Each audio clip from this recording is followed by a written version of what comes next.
My name is Pankaj. So today we have a fourth session on big data, and today we will do some practical. Yesterday we are facing some challenge with our cluster, but I have fixed it. And today what we will target and what our agenda is basically testing our Hadoop cluster. We are going to run a different program on our cluster, and then we will discuss about a map reduce because already we know about what is HDFS. Already we discussed the architecture of HDFS: name node, data node, resource manager, node manager. Today we will discuss MapReduce, how parallel processing we can perform on our Hadoop, on a Hadoop cluster, on Hadoop single node cluster. So before going to start this session, if anyone having any doubt, any query, so you can ask me within a 1 minute. We can start. So please let me know if you have any doubt, any query. Are we good? So we can start.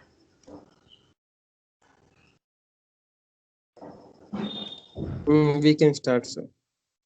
Okay, that's great. So guys, as you know, this is our cluster. This is our machine. Already I have started. So through JPS we can check all our service. My machine is visible to everyone. Yes, sir. Yes, Okay, sir. that's fine. Here you can see that GPS command. We can check all the services, name node, data node, everything is running and fine. So we can see that we have a Hadoop file system. We can check the list of files or a directory available inside a Hadoop. So this is a basic command: Hadoop fs space hyphen ls space slash. So here we can see that we have a multiple directory. Right now we can, I'm gonna remove some directory. So there is a command rm minus r through which you can delete a directory. So Hadoop fs file system, then hyphen rmr. There is a command is rmdir. So generally we use this command when directory is empty. So here you can see that if I'm gonna delete my output, there is a one folder output. So it is a empty directory is not empty. So for this you need a recursively, you have to delete, means one by one it will delete all the files inside it. So now it's deleted. So this is a basic. When your directory is empty, use a rmdir command. Otherwise you can use a minus rm minus r. Okay, so we can remove other output directory similar. I'm gonna out star and it will delete my all both directories. So opt no such file or a directory. So asterisk we cannot use over here, like out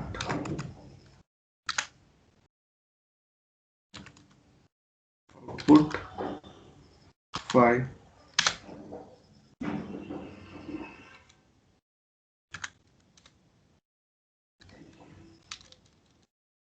So again we can check the list of files inside it. Now we are going to create a one file also. So inside we have a two directory input. We can check we have a file data.txt. Now we can create a one extra file like cat. I'm gonna create some abc.txt. It is also a count. We can paste some content from uh, cloud, like we can Virat Wikipedia.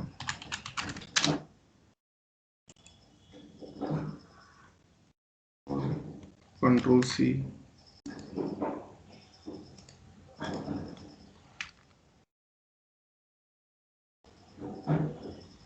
Connection by cloud, identify proxy field. Close.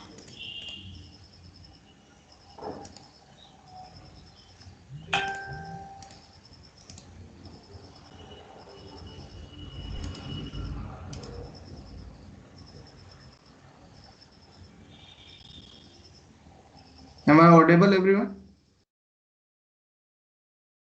Yes, sir. Yes, sir. I'm creating an.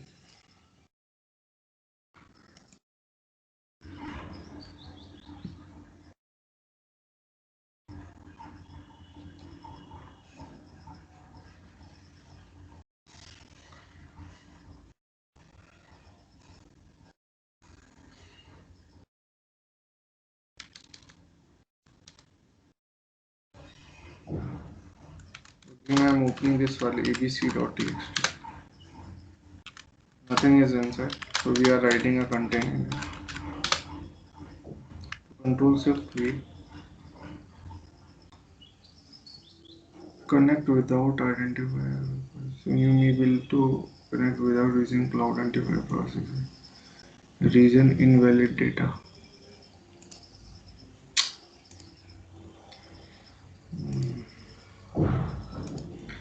So I don't know. This is facing a problem. Cloud. We need to set some. So meanwhile, we can paste a few content. That is enough.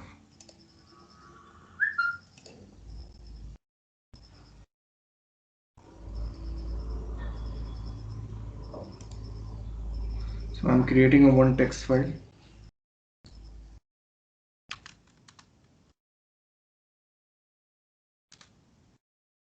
Control Shift A. Okay, that is a huge amount of data. That was earlier. So that's open. So I'm making a one text file, a bigger text file. Okay.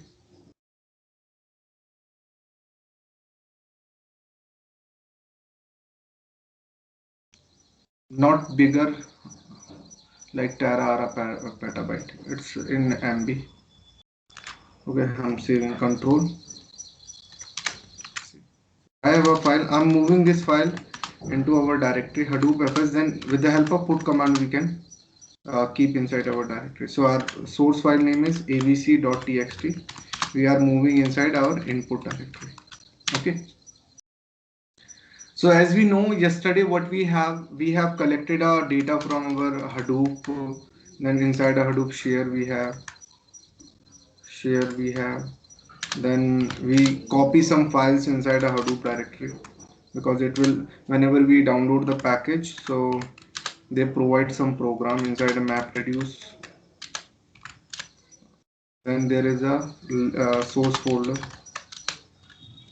Inside a source we have a org, because we unjar this file. You know very well the command jar xf and jar name. It will create a org folder. Inside this org we have a Apache folder. Then we have a Hadoop. Then we have examples. So here you can see that we have a list of programs. So we already copy the word count program. We can copy 2-3 more programs, like I'm copying CP, I'm copying grep grep code in my home widget. My screen is font is okay for you guys? Is it fine? Then we have some more code. You can pick as much as code you can. Word mean is there. Word. I'm copying all the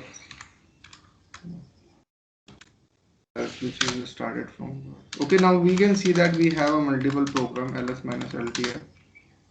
So we have already I have created a jar for word count program. Now I'm running this program. Already I in our previous session we discussed about how we can compile our word count program which is written in Java, and it generate a bytecode, and then we created a jar file. And now once again I'm telling you how we can do. Let me do this one. So first of all, you can open this grab dot mm, grab.java. You can remove the package name on it.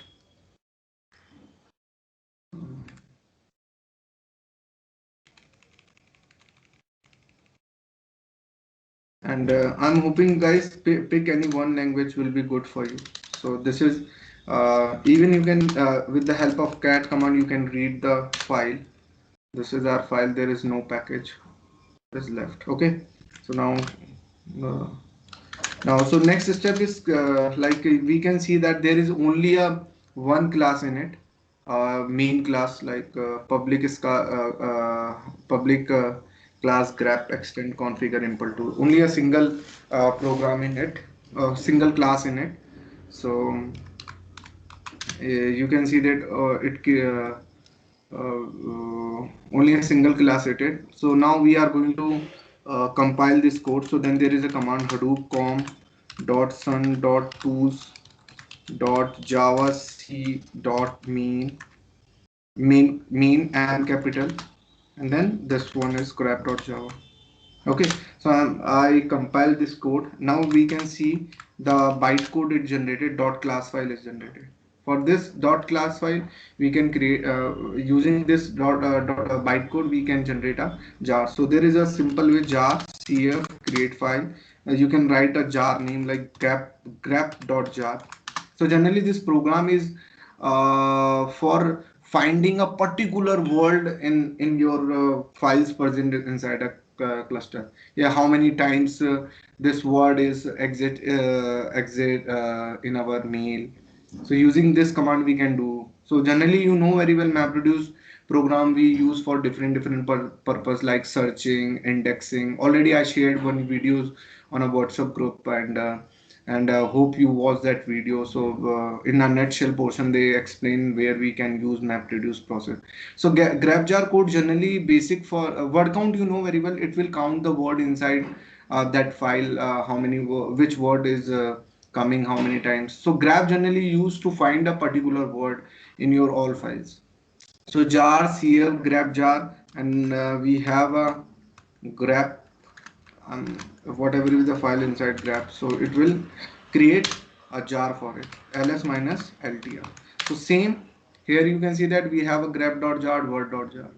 Okay, so now first I'll run the word count program. So already we have some file inside our Hadoop directory. We can check inside the input we have a two files like abc.txt and word.txt. You can see that the size of abc is 409. If you want to see these files in a human readable form, it is in generally in bytecode. So you can check with the help of a minus h input. So it is a 4 byte, which is very small files, not in MB and all that. So now I'm gonna run this program. So how we can first word count program I'm gonna run. So word Hadoop jar name is word jar, and then class name, it's a word count, and then input I'm performing my task on abc.txt file, and output so it will create a one output for word count. So better you can keep your all output inside a one folder. How? So better you can create a one file hadoop fs hyphen mkdir. You can create a one directory, like I'm creating a directory like results, res result directory. Inside this result I'm creating a subdirectory, MapReduce. I'm creating a MapReduce, whatever is the output of MapReduce. So I'm creating a subdirectory. Okay, so now I'm running my program hadoop jar. My jar name is word count.jar. My class name is word count, and my source is input.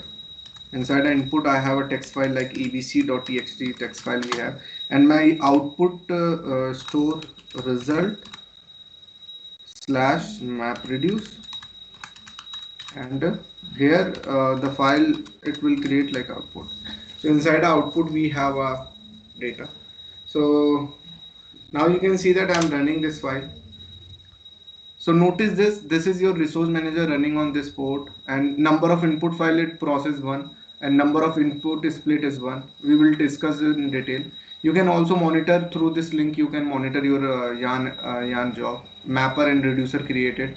Mapper is like 100. First mapper will complete 100%, then reducer will complete 100%. Generally this is your job ID, and running in a Uber mode. And once your mapper and reducer complete, now here you can see that when we will discuss about map reduce, so then these are the counters, these are the optimization techniques, some. So counter is, there are some inbuilt counters, some customized counter. So counter will count how many words inside it, and here the file number of byte read inside the file, number of byte written, and number of read operation, and number of large operation or number of bytes operation. So there are different job counters is framed. Then map reduce framework, map input record is one, map output record is this much. So let me check this file. So total this much byte is written. So now we are going to check inside a Hadoop fs hyphen ls.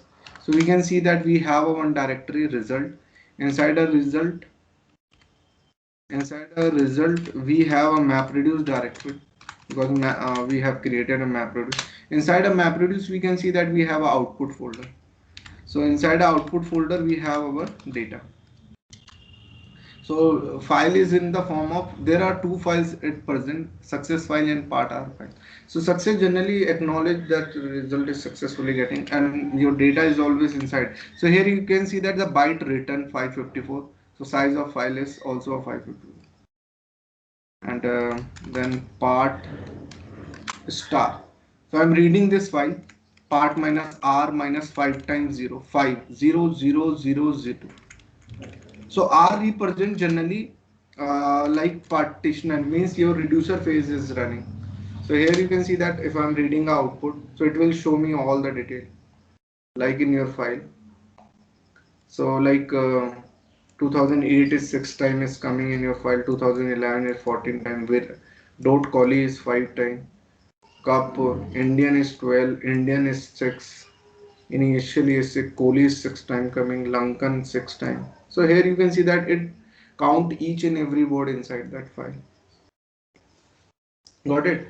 So this is a word count program, and basically, so here you can see that the file generated with part minus R minus 0, 0, 0 type of phase. And even you can run your program for multiple file also. Like if I'm giving a multiple file already input directory, if thousand of file is present on that directory, it will run on those files. So here you can see that if I'm running a multiple, all the file present inside the input directory, and I need to change the directory name also where out result will save. So otherwise it will throw a error like so now we are running for output generate for multiple files, multi output generate for multiple files. So now here you can see that two file is processing and two number of split is coming. So I'll later I'll explain you what is number of split and this is a very important thing inside it. Now again you can see that we have a mapper is 100%, then reducer is 100%, uh, and then the counter, so it will process now 780 files is present inside it. So our other file word.txt is very small file, so we don't have that much data. So we can check this is our file.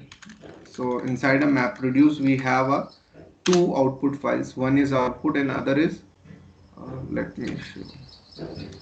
Instead of cat we can we use a ls command. So ls will represent all the files present on that. So we have a two output file, output and output of multiple files. So we are checking output of multiple files, output multiple files.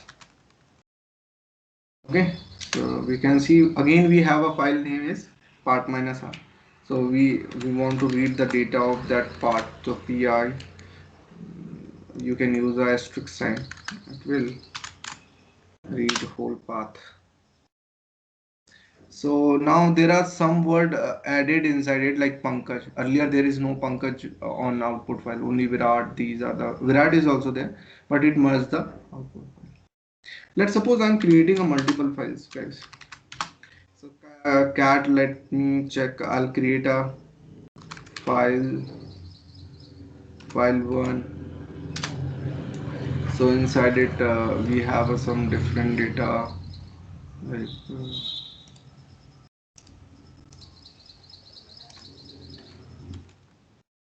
stories.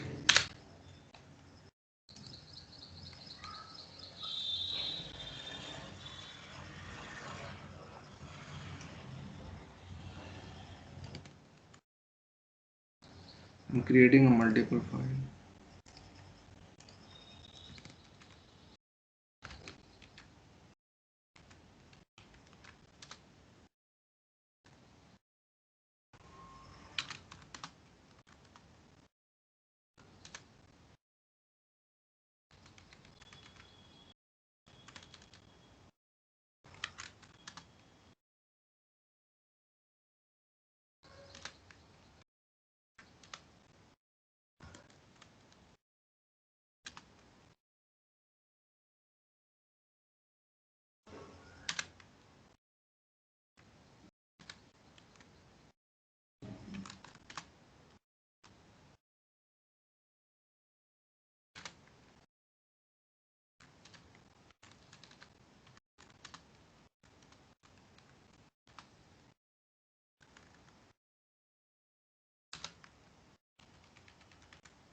We have a file. We are going to put these file inside Hadoop FS hyphen put the file which start from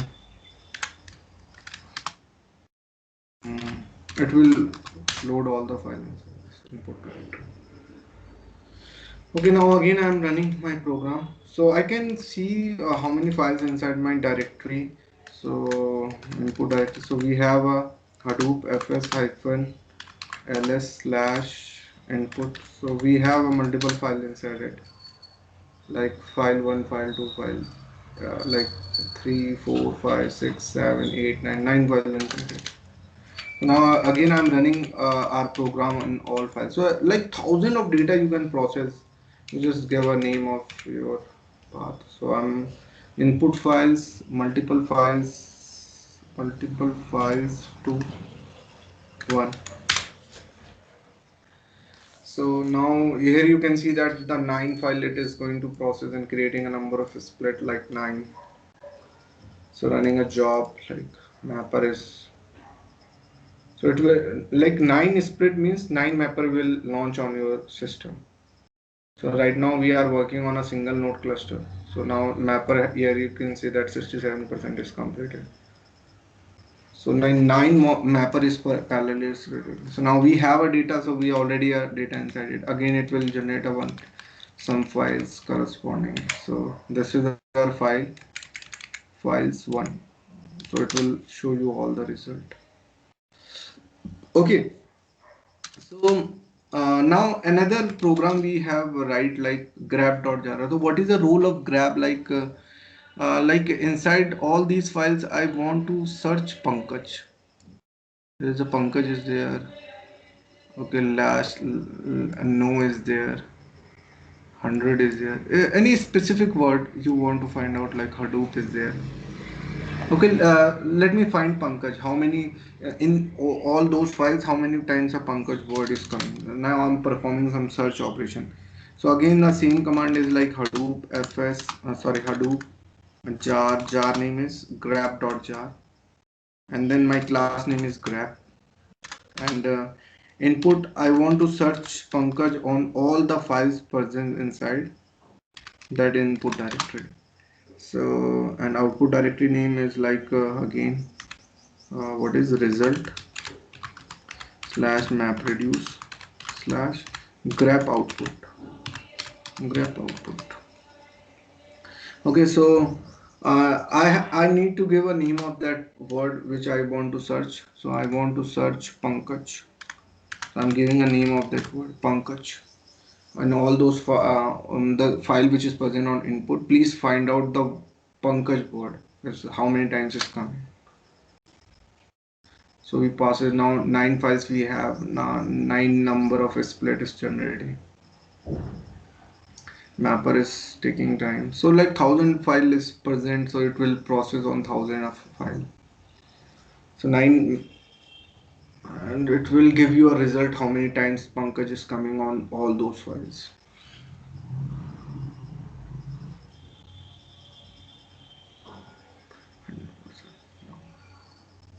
Now that it find out some result and then processing first it convert all the record in what means it find all the words, and then the second process is doing like finding that word. So by this now I'm checking Hadoop fs minus ls inside a result slash map reduce. So we have a grep output. Now I'm checking inside a grep output.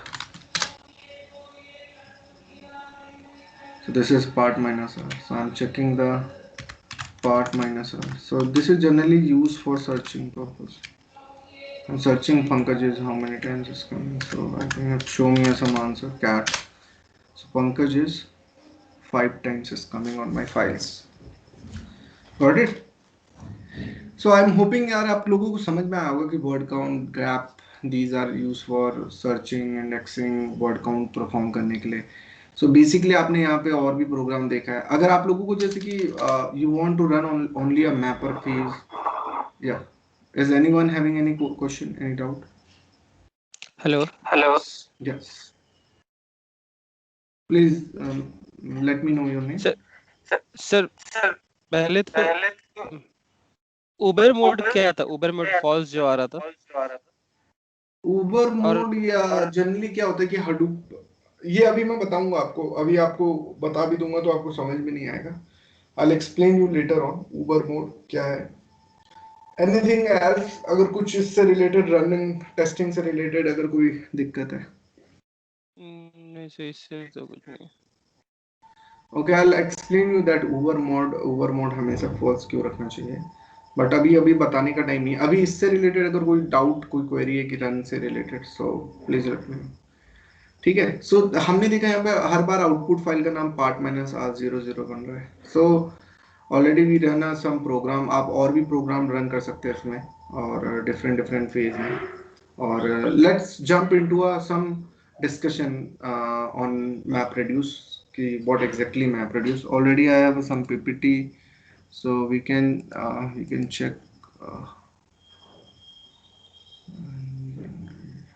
So otherwise there are multiple website available on internet through which you can learn your map reduce.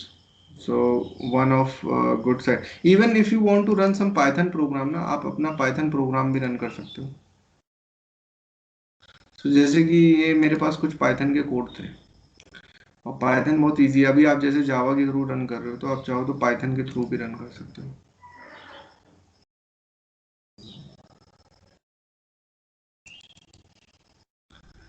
तो जैसे ये कुछ programmes है Python के, इसमें word count का भी programme था. जैसे Python का वर्ड काउंट का प्रोग्राम है, तो इसमें आप देख रहे होगे इनमें मैपर फेज और रिड्यूसर फेज की .py फाइल बनाई है. तो Python के कोड से होपफुली आप लोग अवेयर हों.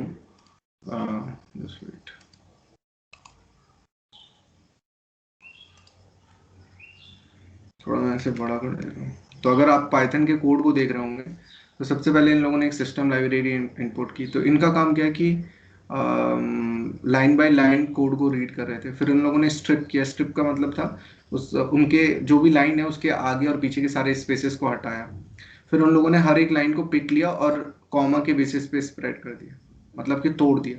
जैसे अगर लिखा है hi my name is Pankaj, तो हाय जो भी है, अब ये डिपेंड करता है कि जो भी लाइन है वो आपकी स्पेस सेपरेटेड है कि कॉमा सेपरेटेड है, ये आपको डिसाइड करना है. अगर आपकी स्पेस सेपरेटेड है तो आप यहाँ पे स्पेस पास कर दीजिए. तो split the line into a words, सारे वर्ड्स में कंप्लीट किया. कि अभी ये बता रहे कि वो जो फाइल थी वो स्पेस सेपरेटेड है उसमें सारी लाइन, तो आप लोग यहाँ पे स्पेस पास कर, मतलब स्पेस पास कर सकते हो जनरली. तो वो सारे के सारे वर्ड को ब्रेक कर देगा. For word in a words, फिर वो क्या कर रहा है, मैपिंग कर रहा है. हर एक वर्ड को उठा रहा है, जो भी वर्ड्स आए थे उनके अंदर जो भी वर्ड्स आए थे हर एक वर्ड को उसने पिक किया, इस वर्ड्स के अंदर जो भी आ रहे थे और उनकी मैपिंग कर रहा था वन वन.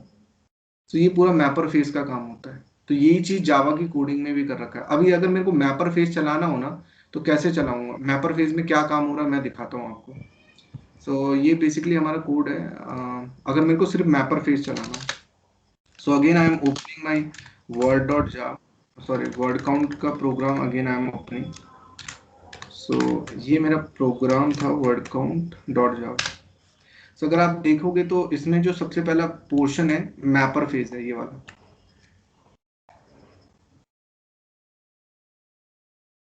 जी सॉरी। सो अगर आप यहाँ पे देखोगे इसमें सबसे पहला पोर्शन जो है वो मैपर फेज है यहाँ पे। तो जावा की लैंग्वेज में क्या हो रहा है कि यहाँ पे वर्ड काउंटर्स के अंदर एक टोकनाइजर क्लास हमारी मैपर क्लास है। तो ये क्या कर रही है, इसके पास जनरली डेटा आता है, ऑब्जेक्ट, टेक्स्ट, फिर टेक्स्ट और इनराइटेबल, मतलब इनपुट आता है इसके पास। ये लॉन्ग राइटेबल भी हो सकता है, ये की होती है, ये वैल्यू होता है। और जो आउटपुट जनरेट करेगा वो तुम्हारा की होगा टेक्स्ट और वैल्यू होगा वर्ड। तो मैं एक सिंपल मैनर पे अगर आपको समझाऊं, कंट्रोल। सो इसमें क्या होगा कि लेट सपोज अगर मेरे पास वर्ड है hi my name is Pankaj, और भी लाइन है मेरे पास, जैसे बहुत है, Hadoop as good solution for big data। तो hello everyone. So let suppose मेरे पास ऐसा कुछ डेटा है। तो सबसे पहले ये डेटा रीड किया जाएगा, I will tell you each and every day. तो ये डेटा में लाइन बाय लाइन तोड़ा जाता है, तो इसमें कीज होती हैं, कीज और वैल्यूज होती हैं। तो इसमें अगर आप देखोगे कि ये पूरा एक टेक्स्ट फाइल थी, तो ये देखेंगे इसमें जो बाय डिफॉल्ट बहुत सारे इनपुट फॉर्मेट्स होते हैं मैपरेड्यूस के। सो जो बाय डिफॉल्ट इनपुट फॉर्मेट होता है वो टेक्स्ट इनपुट फॉर्मेट होता है। तो उसमें जो की होती है वो ऑफसेट वैल्यू होती है, मतलब वो लाइन कहाँ से स्टार्ट हो रही है। तो लेट सपोज कि वो लाइन स्टार्ट हो रही है 0 से, और वैल्यू जो होती है वो उसका पूरा कंटेंट होती है, like hi my name is Pankaj, ये इसकी पूरी वैल्यू है। अब ऐसे ही दूसरी लाइन मान लो, समझ लो 27 से स्टार्ट हो रही है, 27 नंबर से स्टार्ट हो रही है, और वैल्यू जो होगी वो पूरी लाइन होगी। तो ये ऐसे जनरली आपके डेटा को ब्रेक करने की कोशिश करता है। 103.5 होगी और कॉमा हेलो एवरीवन होगा। तो ये जनरली आपके पास ऐसा डेटा होता है। तो ये चीज बढ़ती रहती है, ये की बढ़ती है। तो मैप रिड्यूस की टर्म में इसको जो बोला जाता है, ये लॉन्ग राइटेबल या ऑब्जेक्ट बोला जाता है। लॉन्ग राइटेबल या ऑब्जेक्ट बोला जाता है। तो वहां पे आप देख रहे होगे आपको जो की मिल रहा है वो लॉन्ग राइटेबल या ऑब्जेक्ट मिल रहा है, और जो वैल्यू वाला पार्ट होता है वो टेक्स्ट है। आप देख रहे हो कि वैल्यू आपकी क्या है, टेक्स्ट ही तो है, मतलब लिखा हुआ है। सो जब मैपर फेस के पास ये पूरा डेटा जाता है, इस फॉर्म में जाता है आपके पास, मैपर के पास ये पूरा फॉर्म में ऐसे डेटा रहता है। सो मैपर क्या करता है, अब फर्दर अपना लॉजिक लगाता है, वो की के बेसिस में इसको भूल जाता है, इस की को के बेसिस में इस वाले पूरे टेक्स्ट को उठाएगा, इसको स्प्लिट करेगा। अगर आपका कोड देखोगे जनरली जावा के कोड में क्या कर रहा है, ये क्या कर रहा है, ऑब्जेक्ट जो लॉन्ग राइटेबल है और टेक्स्ट जो वैल्यू है, अभी इनको भूल जाओ क्या है। तो अब ये क्या करता है, ऑब्जेक्ट, टेक्स्ट और एक कॉन्टेक्स्ट। तो अब ये क्या करता है कि हर एक की को उठाता है। अब ये जो वैल्यू है ना, ये पूरी टेक्स्ट जो लिखा है hi my name is Pankaj, इसको उठाएगा, इसके हर एक वर्ड को ब्रेक करेगा। तो इसमें बहुत सारे जावा के इनबिल्ट फंक्शंस लगे हुए हैं, जैसे स्ट्रिंग टोकनाइजर। ये हर एक वैल्यू वाले पार्ट को उठाएगा और टू स्ट्रिंग में, पहले स्ट्रिंग में कन्वर्ट करेगा और फिर नेक्स्ट वर्जन। तो हर एक वर्ड को उठाएगा और साथ में वन नाम का एक ऑब्जेक्ट इन लोगों ने डिक्लेयर किया है, जो कि इनराइटेबल है, और इसकी वैल्यू इन लोगों ने सेट कर रखी है 1। तो क्या होगा, हर एक वर्ड आएगा और ये वाले ऑब्जेक्ट को यूज करके उसकी वैल्यू 1 पुट कर दी जाएगी। तो मैपर फेज ये वाला पूरा काम करेगा। तो अगर आप आउटपुट देखोगे क्या जनरेट हो रहा है, वर्ड जो कि आपका एक टेक्स्ट है, और ये 1 जो है आपका इनराइटेबल है। तो ये मैप रिड्यूस की टर्म में ये इसके डेटा टाइप्स हैं। सो अगर आप तो मैपर फेज क्या करेगा, इस पूरे डेटा को उठाएगा, मैपर को डेटा इस फॉर्म में मिलेगा, तो मैपर क्या आएगा, ये वाला पार्ट उठाएगा और हर एक वर्ड को लाइक हाय 1 कर देगा, पंक हाय 1 कर देगा, माई 1 कर देगा, और इज 1 कर देगा, ऐसे ही पंकज 1 कर देगा। ओके, सो ये एक तरीका है उसका कि हर पार्ट को ऐसे ही करेगा। फिर ऐसे दूसरा वाला भी पार्ट उठाएगा, हडूप 1 कर देगा, ओके, हडूप इज 1 कर देगा, एंड देन गुड 1 कर देगा, एंड देन सॉल्यूशन 1 कर देगा, फॉर 1 कर देगा, एंड बिग डेटा 1 कर देगा। बट ये दिस इज अ वे, ये सारी की सारी फाइल को ऐसे ही मैपर फेस करेगा। तो प्रैक्टिकली करके देखते हैं। तो हमारा एक कोड है, तो हम इस अपने कोड में एक काम करते हैं, हम अपने इस वाले पार्ट को कॉल ही नहीं करते हैं। जैसे ये हमारा मैपर फेज है तो हम इसको कॉल ही नहीं करते।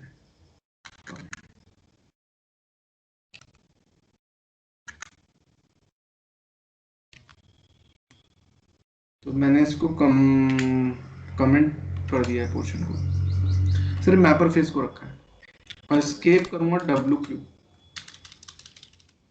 तो यहाँ पे मैंने इसको अगेन मेरे को कंपाइल करना होगा। कंपाइल करने के लिए hadoop com.sun.javac.me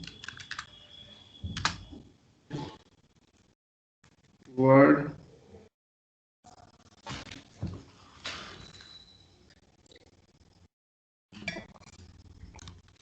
अगेन मेरे को कंपाइल करना होगा।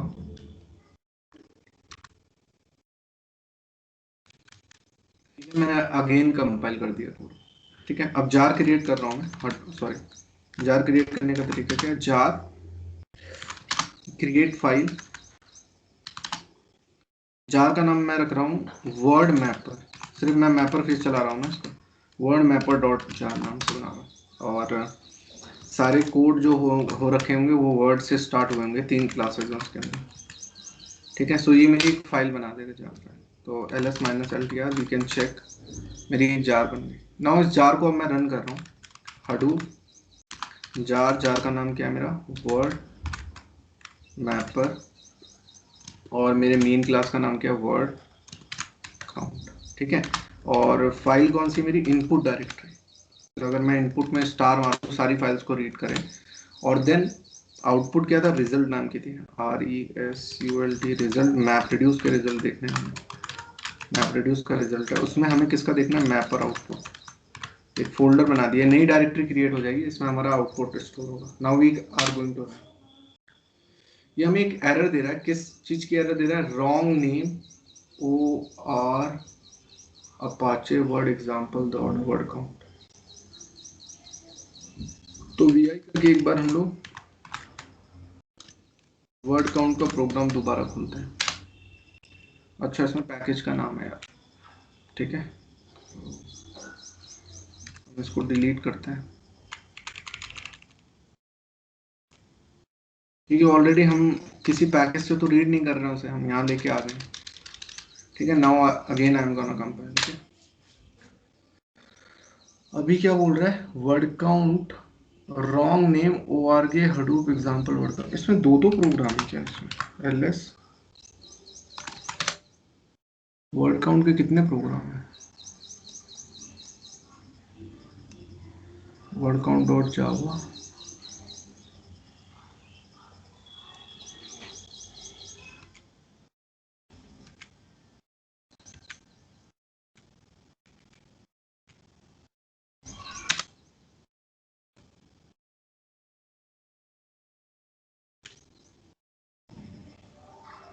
इन सम रिड्यूसर हम यहाँ पर ही खोल रहा हूँ।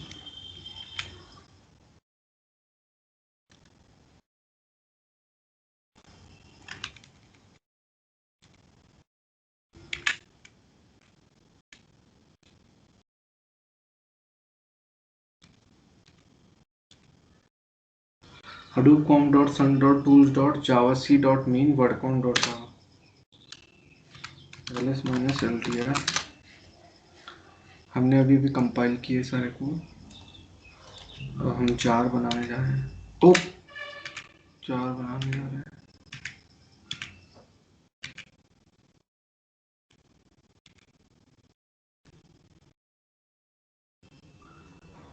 वर्ड डॉट क्लास,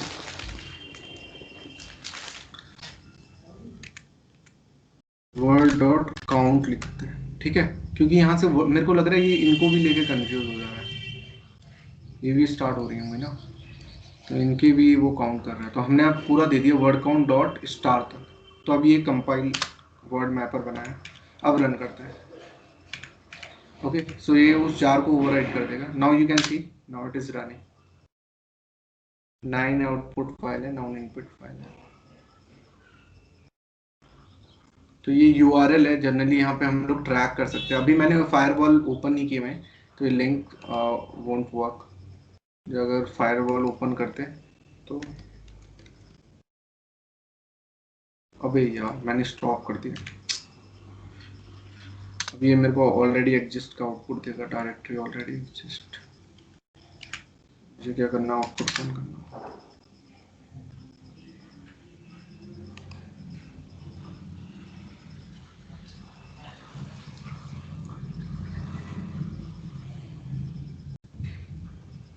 इस बार जो मेरा आउटपुट का साइज देखोगे ना बहुत ज्यादा होगा इस बार। रिड्यूसिंग वाला हम चला, रिड्यूसिंग हमने एग्रीगेट वाला चलाया नहीं है,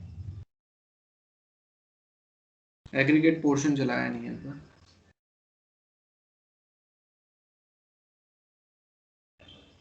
सो देखोगे बाइट रिटर्न्स भी कितने हैं, काफी हैं। सो हम लोग अपना चेक करके देखते हैं, हडूप fs-ls/result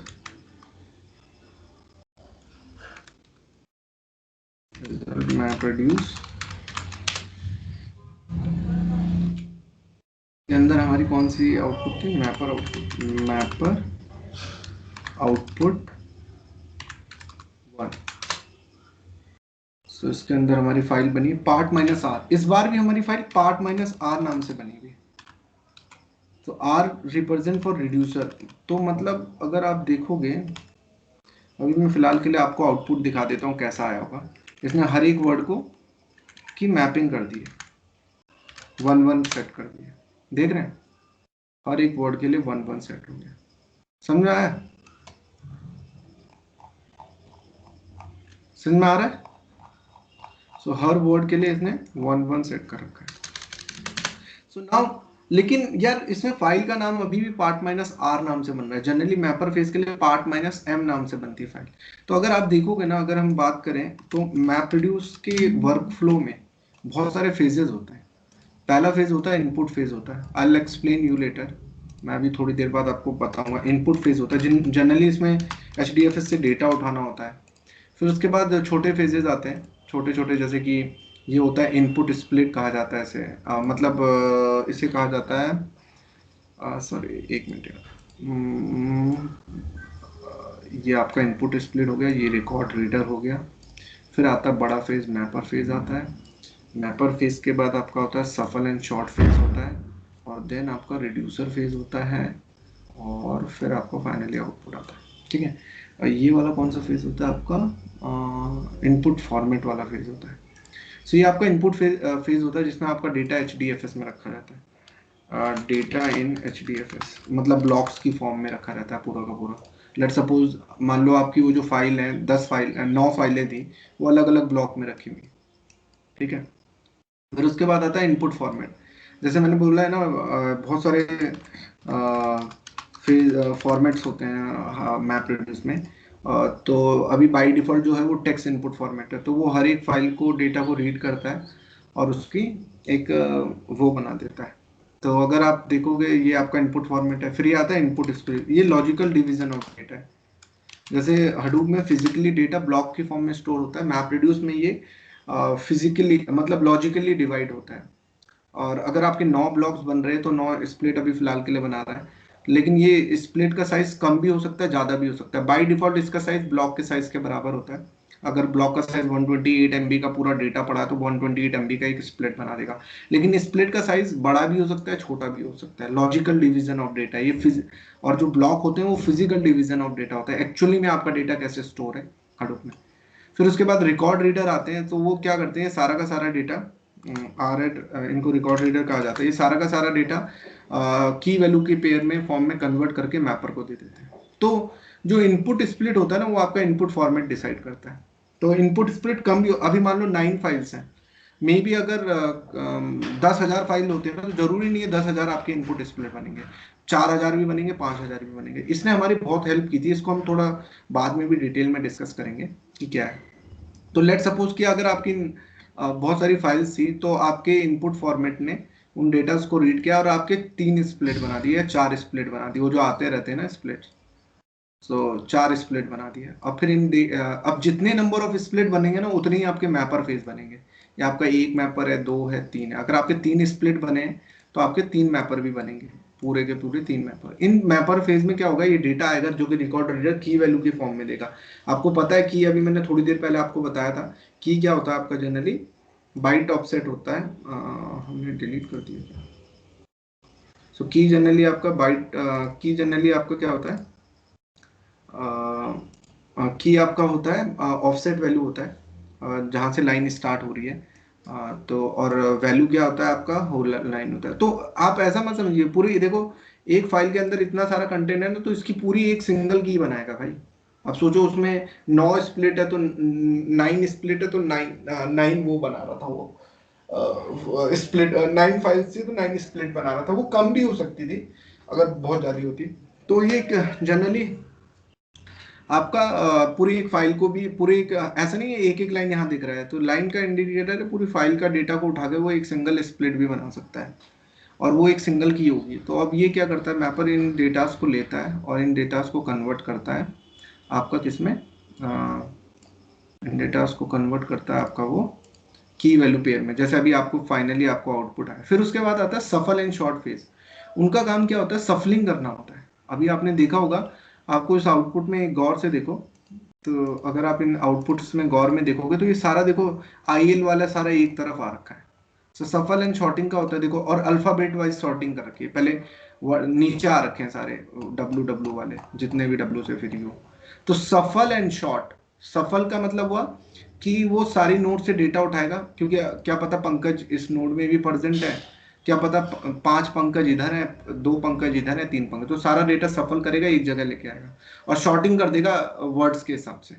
तो देखो ए वाले सारे ऊपर आ रहे होंगे, अगर आपने नोटिस किया हो इसमें, अगर आप नोटिस करोगे तो ए वाले सारे ऊपर आ रहे होंगे, टी वाले फिर दे वाले, तो ऐसे उसने पूरा मतलब शॉर्टिंग भी कर दिया। तो सफल एंड शॉर्ट फेज भी आपका वो करता है, मतलब एग्रीगेट कर देता है। तो अब बात आ रही है, फाइनली रिड्यूसर फेज तो चलाया नहीं है। रिड्यूसर क्या करता है, फाइनली इन आउटपुट्स को क्या करता है, अभी हमारा जैसे बाय डिफॉल्ट एक ही रिड्यूसर चलता है। कोई भी आपका मैप रिड्यूस का प्रोसेस होता है ना, उसमें बाय डिफॉल्ट आपका एक रिड्यूसर चलता ही चलता है।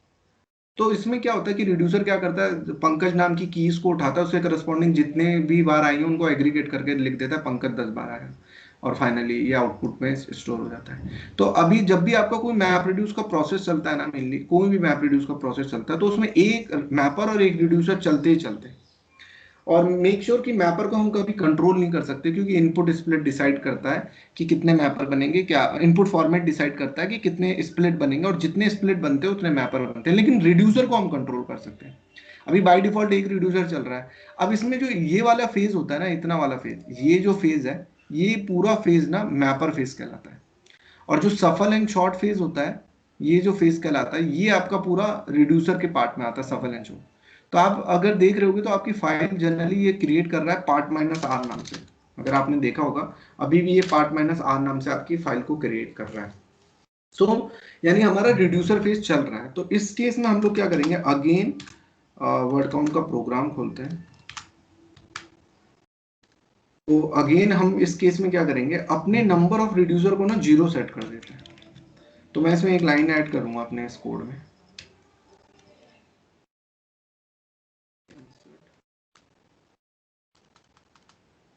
लाइन सेट कर रहा हूँ, जॉब डॉट सेट नम रिड्यूस टास्क। इसके अंदर मैंने लिख दिया 0। अब मेरे 0 रिड्यूसर चले, सेट सेट नम रिड्यूस। एक मिनट, मैं गूगल से डबल श्योर हो जाऊँ कि हमें मेहनत ना करनी पड़े। सेट नम रिड्यूस, अगर आपको एक भी रिड्यूसर नहीं चलाने, मैपर हम कंट्रोल नहीं कर सकते, सेट नम रिड्यूस टास्क, ठीक है। तो ये मैंने सेट कर दिया, टी का रिड्यूस टास्क का टी कैपिटल, सर ठीक है। मैपर हम सकते, आपने ये बताया क्या मैपर हम कंट्रोल नहीं कर सकते, अभी मैं बताऊंगा उन्हें डिटेल में, तो क्यों नहीं कर सकते। तो अभी लेकिन हम रिड्यूसर कंट्रोल कर सकते हैं। अभी मैं चाहता हूं कि मेरा एक भी रिड्यूसर ना चले, मेरे को कंपाइल करना होगा अपना कोड। तो कंपाइल के लिए कोड फॉर्मूला था hadoop com.sun. अब मैं अपनी जार बना रहा हूँ। मेरी जार है, जार का नाम word mapper without word mapper 0 reducer, ठीक है, इस नाम से एक जार बनी थी। अब अपना प्रोग्राम रन करता हूँ। अभी देखो यहाँ पे आप देख रहे हो ना, सफलिंग शॉर्टिंग सब हो रखा है, सारे वुड वाले एक साथ आ रखे हैं और सफलिंग भी हुआ है, और फाइल जो बनी थी पार्ट माइनस आर नाम से बनी थी। अब मैं अपना कोड रन करता हूँ, वर्ड जार ये ब्ला ब्ला, जार का नाम चेंज करना होगा मुझे, वर्ड मैपर 0 रिड्यूसर, ये जार है मेरी इस नाम से, ठीक है। और मुझे अपनी आउटपुट डायरेक्टरी का नाम चेंज कर लेता हूँ, रिजल्ट मैप रिड्यूस आउटपुट 1 कर देता हूँ, 0 कर देता हूँ, इससे पता चल जाएगा मेरे को 0 रिड्यूसर है, ठीक है। इसमें भी बाइट्स उतने ही जनरेट होंगे, लेकिन इसमें देखो आपका ना बहुत जल्दी होगा, क्यों, इसमें आपका सफल एंड शॉर्ट फेज नहीं चल रहा है। और पता है मैप रिड्यूस में सबसे कॉस्टली, जो पूरे हडूप में सबसे कॉस्टली ऑपरेशन होता है ना, वो सफलिंग एंड शॉर्टिंग ही होता है। तो जितना आप इसको अवॉइड कर सको ना, उतना बेनिफिशियल रहेगा आपका कोड ऑप्टिमाइज करने के लिए। तो कभी कभी इंटरव्यूअर पूछता भी है आपको कि ऐसा कौन सा सबसे फेज होता है जो सबसे ज्यादा कॉस्टली होता है, तो वो आपका ये वाला फेज होता है, मैप रिड्यूस वाला फेज, मतलब सफल एंड शॉर्ट फेज होता है। इसमें सोचो यार कितनी वर्कर नोडों से इनको कम्युनिकेट करना होता है, अभी तो छोटा ही सा डेटा है। सोचो अगर हमारे पास 1 टेराबाइट का डेटा होगा, उसमें 8,000 10,000 मैपर्स बनेंगे, तो कितना सफलिंग एंड शॉर्टिंग होगा, कितना data over the network transfer हो रहा होगा। तो उस फेज में सबसे ज्यादा मतलब कॉस्ट लगती है। तो जितने भी लोग होते हैं ना, इस फेज को बहुत ज्यादा अवॉइड करते हैं, लेकिन इस फेज के बिना काम भी नहीं होगा अगर। तो यही सब ऑप्टिमाइजेशन टेक्निक्स होती हैं जो आप MapReduce में अप्लाई कर सकते हैं, and you can reduce your cost and efficiency. Let's see the output. अगर हम देखते हैं फाइल किस नाम से बनी है, सो अगर आप इसके अंदर देखोगे ls result मैप, सॉरी यार कहाँ, उसके अंदर एक फाइल फोल्डर बना होगा किस नाम से, MapReduce आउटपुट 1 आउटपुट 0। तो देखो इसमें फाइल किस नाम से बनी होगी इस बार, देख लो MM नाम से। देखो 8 फाइलें बन गई मैपर, 8 मैपर फाइलें बन गई। थोड़ा मैं इसको कम करता हूँ,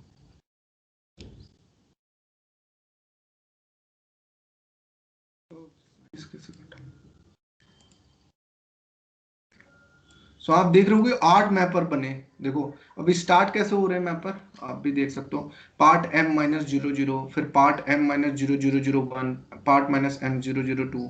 8 मैपर फाइलें 8 नहीं 9 मैपर फाइलें बनी, देख रहे हो। और सबके डेटा को उसने प्रोसेस किया इंडिविजुअल लेवल में। तो अगर मैं इनका रिजल्ट देखूं तो इनमें सफल एंड शॉर्टिंग कुछ नहीं हुआ है, अगर आप देखोगे। दिख क्यों नहीं रहा?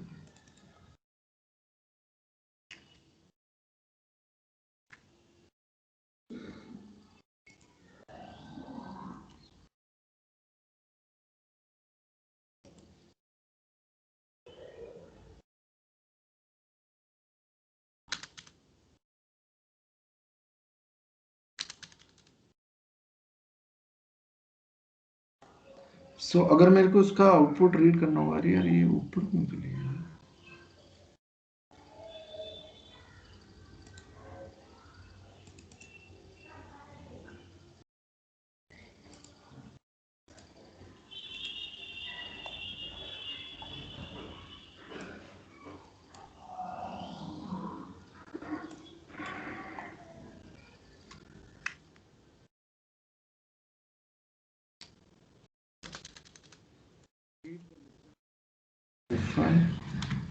अरे यार ये बड़ा कैसे हो गया? इसे एक बार मैं बंद करता हूँ।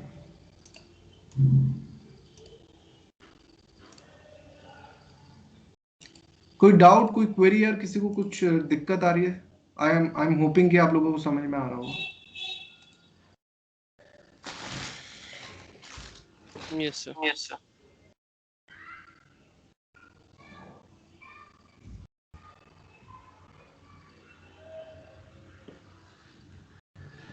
आज इसकी यार प्लीज प्रैक्टिस करके देखना, वरना जितना हैंड्स ऑन कम करोगे उतना फायदा नहीं रहेगा आपको। सर जी एक बात पूछना था, जी सर।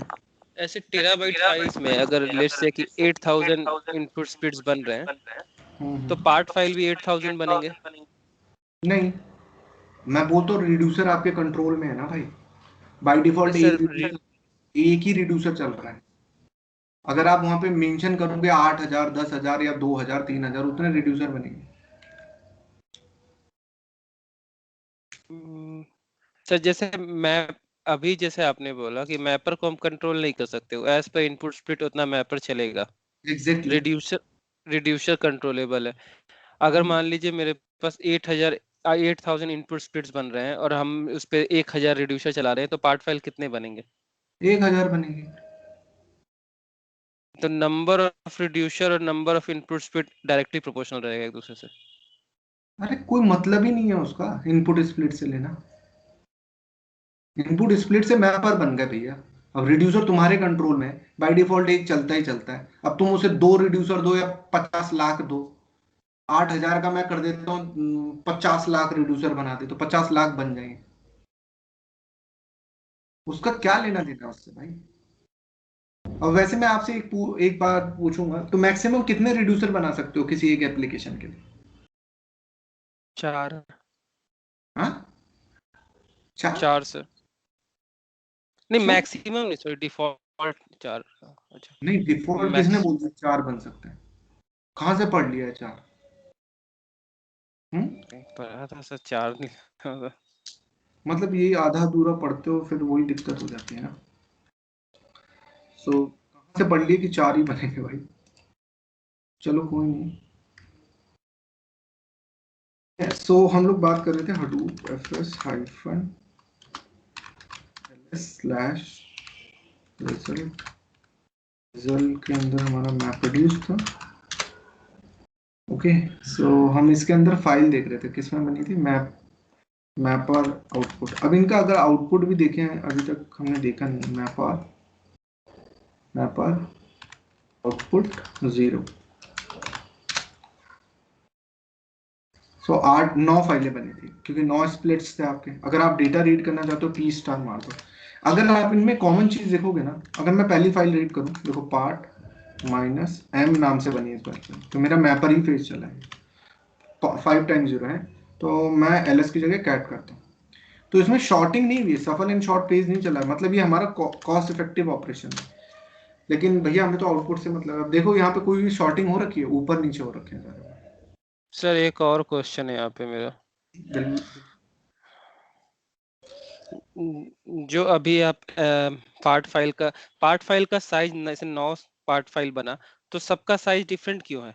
क्योंकि हमें पता है कि ब्लॉक साइज जो पार्ट फाइल है वो तो ब्लॉक साइज से ही लेता है, तो कॉमन रहेगा, और लास्ट में जो जितना आएगा उसके हिसाब में लास्ट ब्लॉक से पार्ट फाइल का साइज कम या ज्यादा हो सकता है।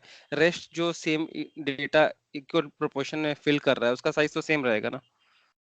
मैं तेरे को एक यहाँ पे अच्छा क्वेश्चन पूछा है। यार नाम भी बताया करो तो पता भी चले गौरव कौन। सर। सो गौरव, यहाँ पे एक्चुअली में क्या है ना, मैं अभी तेरे को समझाता हूँ। तो ये काम कैसे करता है यहाँ पे। तो मान लो तुम्हारा HDFS क्लस्टर है पूरा, ठीक है। अब इस अभी सिंगल ही नोड है, अब इसमें बहुत सारे ब्लॉक हैं यार, बहुत सारे ब्लॉक। अब लगा लो जितना डेटा साइज होगा उसको 128 MB से डिवाइड कर लो, ठीक है। अभी ये कैसे काम कर रहा है, मान लो आपका पहला फाइल यहाँ चले गई, F1 यहाँ चले गया, ठीक है। अब F2 अभी अभी जिसके हिसाब से ये ऐसे काम कर रहा है, F2 अब हर ब्लॉक का साइज तो 128 MB हमें पता है। अब F3 यहाँ चले गया।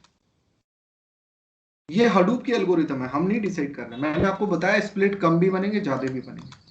F4 आ गया, ऐसे ही आपका F5 आ गया। अभी इस हिसाब से ये ऐसे ही चल रहा है, जैसे बता रहा, सारी फाइलें कहीं ना कहीं किसी ब्लॉक में स्टोर हो गई।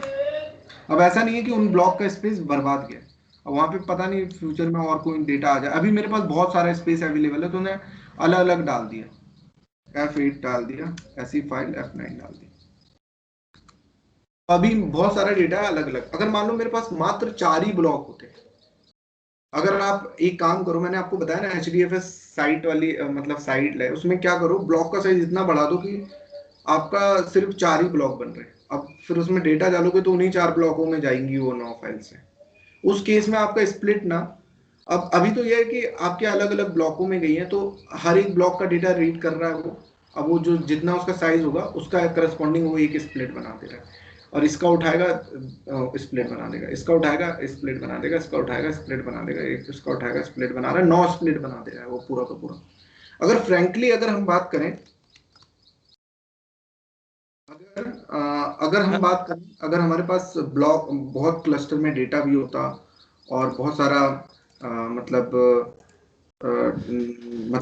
बहुत सारा डेटा भी होता, तो ऐसा भी हो सकता था उस केस में कि मान लो एक क्लस्टर है, उस केस में क्या हो सकता था कि कभी कभी क्या होता कि वो क्या करता कि 2, 3, 4 फाइल एक ही में भी डाल सकता था, F1, F2, F3 इसी में चलता। तो एक्चुअली में स्प्लिट्स बनते कैसे हैं, और वो बेसिकली मैं आपको बता रहा हूँ कि इनका काम क्या होता है।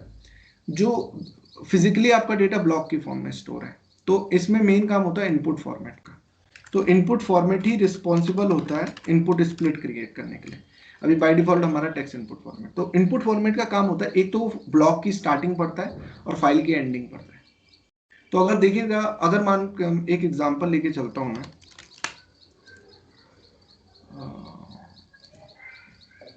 एक एग्जांपल लेके चलता हूं कि मान लो मेरे पास एक फाइल थी 400 MB की, 400 MB की एक फाइल है मेरे पास, ठीक है। अब अगर ये HDFS में अगर ये फाइल मैंने मान लो ऐसे 100 MB करके 100 MB करके 4 फाइलें 4 फाइल्स होंगी ABC नाम से, ठीक है। अगर मैं देखूं, अगर कोई मेरे से पूछे यार 100 MB के डेटा 400 MB के लिए कितनी फाइल्स बनेंगी हडूप में, काइंडली अगर देखा जाए तो अगर मेरे से कोई पूछेगा कि 400 MB के लिए कितनी फाइलें मतलब 400 MB के लिए कितने स्प्लिट बनेंगे या कितने ब्लॉक्स बनेंगे, पहली बात तो अगर मैं देखूंगा 128 MB का डेटा है, तो ऐसे मेरी 4 फाइलें बन रही होंगी, तो एक फाइल का तो पूरा डेटा यहाँ पे आ गया होगा 100 MB का, जो मान लो A फाइल है। लेकिन B वाली फाइल का सिर्फ 28 MB का डेटा इसमें आया है और उसका थोड़ा डेटा यहाँ पे आ गया, अब इस वाले ब्लॉक में आ गया। मान लो मेरे पास ब्लॉक कम है तो उसका कुछ डेटा B का 28 इधर आ गया, तो बचा हुआ डेटा 28 का कितना MB हो गया, 72 MB। 72 MB मेरा इसमें B का डेटा जो कि 72 MB का वो इसमें आ गया। बचा है तो यहाँ C का आ जाएगा, तो अब C का अगर C वाली फाइल है मेरी, उसका डेटा कितना आ सकता है, 72 को बोलो तो 56 MB। नहीं 56 MB ना, सॉरी 128 में, हाँ सर 56 MB का डेटा आ गया। और अगर बात इसकी करें, अब C वाली फाइल का जो डेटा है, C वाली फाइल का जो डेटा है उसका 44 MB यहाँ पे आ जाएगा, है ना, 44 MB यहाँ पे आ जाएगा।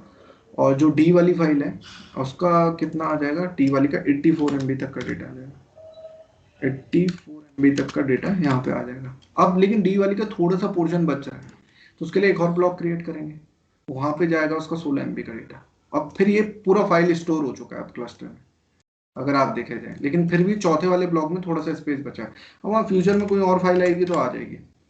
तो अगर पहले क्या होता था कि अगर हिसाब से चलते कि ब्लॉक के करस्पॉन्ड जितने ब्लॉक हों उतने मैपर बनेंगे, तो उस हिसाब से हमारे 4 मैपर बन जाते, इसके लिए एक मैपर बन जाता, मतलब इसके लिए एक मैपर बन जाता, इसके लिए एक मैपर बन जाता, इसके लिए भी एक मैपर बन जाता, इसके लिए भी एक मैपर बन जाता। लेकिन दिक्कत क्या होती है, जो चौथा वाला ब्लॉक है, अगर मान लो वहां सिर्फ D वाली का पूरा डेटा पड़ा, औरों का डेटा नहीं पड़ा है, तो ठीक है, तब तो हमारे लिए वैलिड है। मतलब अगर यहाँ पे और किसी फाइल का डेटा पड़ा होता तो वो उसको भी प्रोसेस कर देता कि ब्लॉक के हिसाब से प्रोसेसिंग चल रही है, तो ये दिक्कत वाली बात हो जाती। तो क्योंकि आपको पता है HDFS में स्पेस वेस्ट नहीं जाता है, हम उसको यूटिलाइज कर लेते हैं। तो यहाँ पे अब आया इनपुट स्प्लिट का कॉन्सेप्ट। तो इसमें इनपुट फॉर्मेट डिसाइड करते कि हम लोगों को कैसे करना है। तो मान लो अगर मेरे को किसी ने रिक्वेस्ट भेजी कि मेरे को ये 400 MB के फाइल पे अपना प्रोसेस चलाना है वर्ड काउंट का, तो वो इसके लिए कितने स्प्लिट बनाएगा। फिजिकली देखा जाए तो मेरा डेटा 4 ब्लॉकों में स्टोर है, जिसमें हर का साइज कितना है, 128 MB। कितना है, 128 MB, और फिजिकली डिवाइड है डेटा। एक मिनट यार, लेट मी चेक कौन कौन आ रखे हैं। आशीष, गौरव, लवेश, रचित, शशांक। ओके, फिजिकली देखा जाए तो मेरा डेटा 4 ब्लॉकों में स्टोर है, लेकिन इनपुट स्प्लिट का जो कॉन्सेप्ट है, इसमें अगर आप देखोगे तो इनपुट स्प्लिट का कॉन्सेप्ट कैसे उठाएगा इसका डेटा, इनपुट फॉर्मेट कैसे उठाएगा। एक तो फाइल की स्टार्टिंग देखेगा, ए वाली फाइल स्टार्ट हो रही है, ब्लॉक की स्टार्टिंग देखेगा, लेकिन तब तक वो खत्म हो गई है, लेकिन तब तक बी वाली स्टार्ट हो गई है, तो बी वाली का देखेगा, अभी बी वाली का उसने आधा ही रीड किया, लेकिन उसका आधा पोर्शन दूसरे ब्लॉक में पड़ा है। तो इस वाले केस में वो क्या करेगा, एक सिंगल स्प्लिट बनाएगा, सॉरी एक सिंगल स्प्लिट बनाएगा जिसका साइज होगा 200 MB। अब यहाँ पे आप देख सकते हो कि स्प्लिट का साइज बढ़ गया। ब्लॉक का साइज कितना बाय डिफॉल्ट, अगर मान लो पूरी की पूरी फाइल ए नाम की यहाँ 128 MB होती है और बी वाली यहाँ होती, तो 2 ब्लॉक के लिए 2 स्प्लिट बना देता। लेकिन अब देख रहा है कि ए वाले का है, बी वाले का है, तो लॉजिकली देखा जाए तो पहली वाली फाइल क्या होगा, इसका 100 MB और इसका 28 और यहाँ से 72 उठा के ये पूरी एक फाइल बना देगा जिसमें ए और बी का डेटा होगा। तो उसके लिए एक सिंगल स्प्लिट बना देगा ए और बी के लिए। ये सब हडूप की एल्गोरिथम यार, इतना सरदर्दी मत पालना अपने लिए कि भैया ये इंटरनली काम होता है, ये आप नहीं डिसाइड कर रहे हो। हाँ भले आप इनपुट स्प्लिट का साइज डिसाइड कर सकते हो कि कितना रखना है, मैक्सिमम कितना रख सकते हो, उसके लिए एक कमांड होती है, वो कर सकते हो। तो ए और बी का डेटा यहाँ पे पड़ा हुआ है। 220 MB क्यों लिख रहा हूँ, ये 200 है भाई, ये गलत लिख दिया। 200 कर लेना यार, 200 MB। तो ए और बी है। अब दूसरी वाली सी वाली स्टार्ट हो रही है। अब दूसरे ब्लॉक का तो, अब वो दूसरे ब्लॉक की स्टार्टिंग तो हो गई, लेकिन ये वाला डेटा उसने वर्चुअली वहां रीड कर लिया। अब दूसरा ब्लॉक स्टार्ट हो रहा है लेकिन सी वाले के लिए, इस केस में वो क्या करेगा, एक सिंगल स्प्लिट बनाएगा जिसमें सिर्फ डी का डेटा होगा और उसका साइज होगा 100 MB। अब यहाँ पे स्प्लिट का साइज घट चुका है, स्प्लिट का साइज घट चुका है, 100 MB का, और इसमें सिर्फ सी की फाइल है। और चौथे वाले केस में भी क्या करेगा, सी की तो अब वहां रीड हो गई, अब डी के लिए उठा लेगा। तो वर्चुअली वो ऐसे ही काम करेगा कि सी का भी उठा लेगा और इसमें सिर्फ डी का डेटा होगा आपका, 100 MB का, 100 MB आपका यहाँ डी का डेटा होगा। Got it. तो इस हिसाब से उसके 3 स्प्लिट बनेंगे। अब 3 स्प्लिट में वो पूरा का पूरा काम करेगा। आई एम होपिंग कि आपको समझ में आया कि स्प्लिट एक लॉजिकल डिवीजन ऑफ डेटा है, कैसे कैसे काम करता है। अगर आपको और भी अगर कंसेप्ट पढ़ने हैं ना, तो आप यहाँ पे पढ़ना है इनपुट स्प्लिट इन मैथमेटिक्स, जगह बताया गया। 400 वाले का भी एक जगह एग्जांपल दिया था।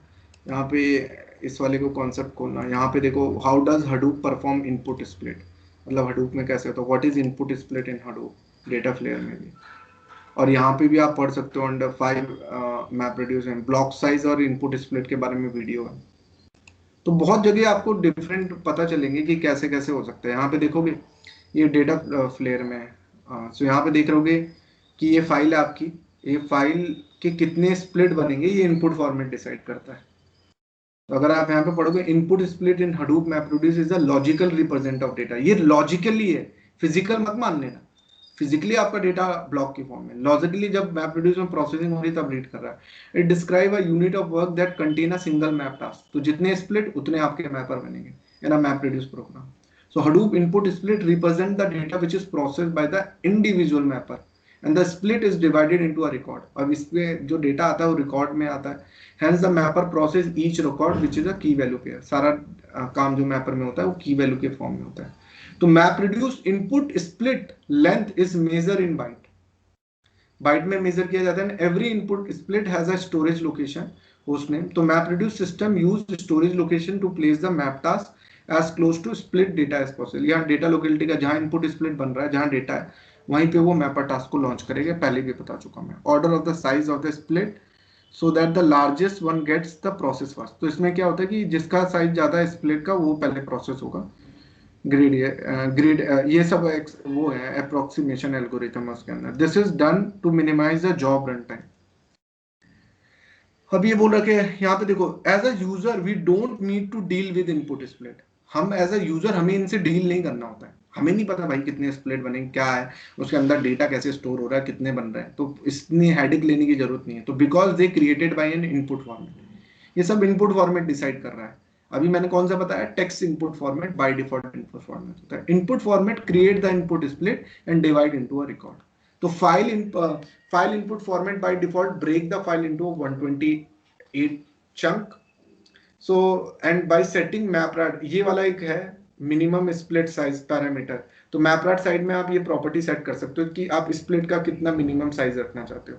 मतलब ऐसा है ना, जैसे 100 MB का बना है, आप चाहते हो ना 60 MB से मेरा स्प्लिट का साइज कम ना बने, क्योंकि भाई अगर आपका जितना, आपको पता है हडूप का एक डिसएडवांटेज क्या है, कि वो स्मॉल अमाउंट ऑफ डेटा पे काम नहीं करता है। ये तो आपको पता होना चाहिए कि हडूप का एक डिसएडवांटेज है, उसकी परफॉर्मेंस अच्छी नहीं आती है। अगर लार्ज अमाउंट ऑफ डेटा है उसकी परफॉर्मेंस अच्छी आएगी, स्मॉल अमाउंट ऑफ डेटा में उसकी परफॉर्मेंस कभी अच्छी नहीं आती। तो स्प्लिट का भी साइज हम चाह रहे हैं इतना रहे मिनिमम, कि मैपर उस पर क्रिएट हो और काम कर ले। पता चल रहा है एक MB का आपका स्प्लिट का साइज बन रहा है, तो वो फिर दिक्कत वाली। अभी जो 9 फाइल बनी है इफेक्टिव थोड़ी ना है, बकवास है वो।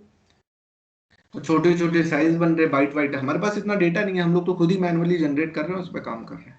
तो मैप्राट side XML we can control this by the value overriding the parameter in the job object used to submit the particular map job. तो we can control how the file is broken up into a split. हम ये control कर सकते हैं कि कैसे हम लोग मतलब स्प्लिट इतने बने हैं, तो वो ये प्रॉपर्टी वो आपको सेट करनी है।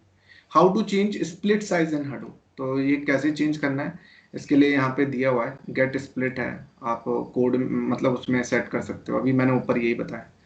तो आई एम होपिंग कि आपको ये स्प्लिट समझ में आया होगा। यहाँ पे आपको इस वाले में how does Hadoop perform input split. So बोल रहा है in general if you have n nodes the HDFS will distribute the file over n nodes. अगर मान लो n नोड है, फाइल पूरे n नोड्स में फैली है।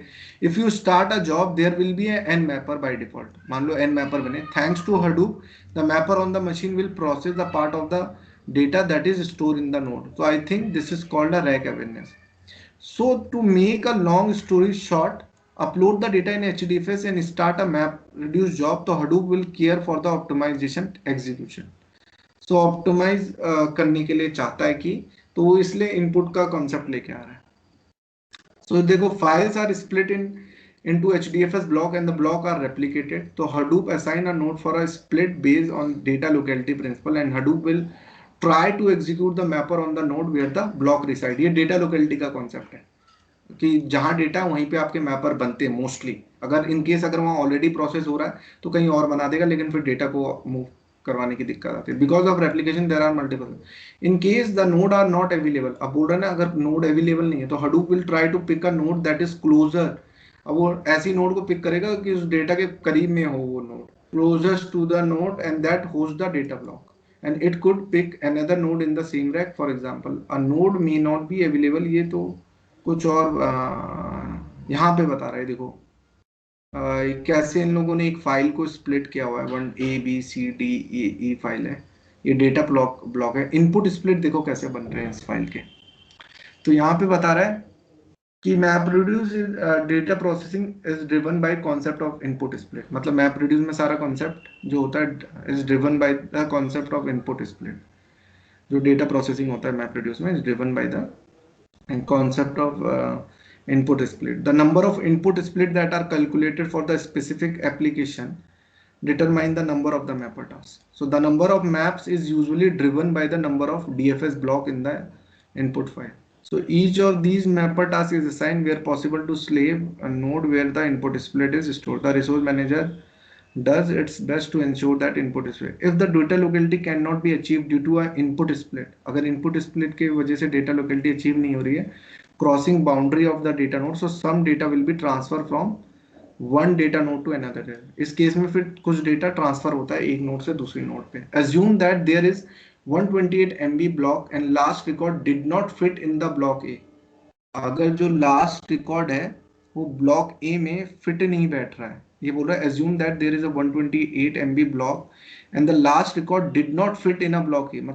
मतलब ब्लॉक ए है, उसका जो लास्ट रिकॉर्ड है वो वहां फिट नहीं बैठ रहा है and spread in a block B, और वो बी में फैल गया वो रिकॉर्ड, है ना। So then data in a block B will be copy to the node having block A. तो जो डेटा बी का होगा ना, इस वाली ब्लॉक का डेटा जो एक रिकॉर्ड यहाँ पड़ा वो ए वाली में डाल दिया जाएगा, कॉपी कर दिया जाएगा। तो have a look in this guide. यहां तक उसकी एक फाइल बन रही है लेकिन उसका कुछ डेटा गया। तो आई एम समझ में आया कि क्या हो रहा है, गेटिंग माय पॉइंट, कि उस केस में इनपुट स्प्लिट का साइज बढ़ गया, उसका एक रिकॉर्ड यहाँ आया था, उसका डेटा बढ़ गया। हाँ सर एक मिनट जरा ऊपर जाइएगा।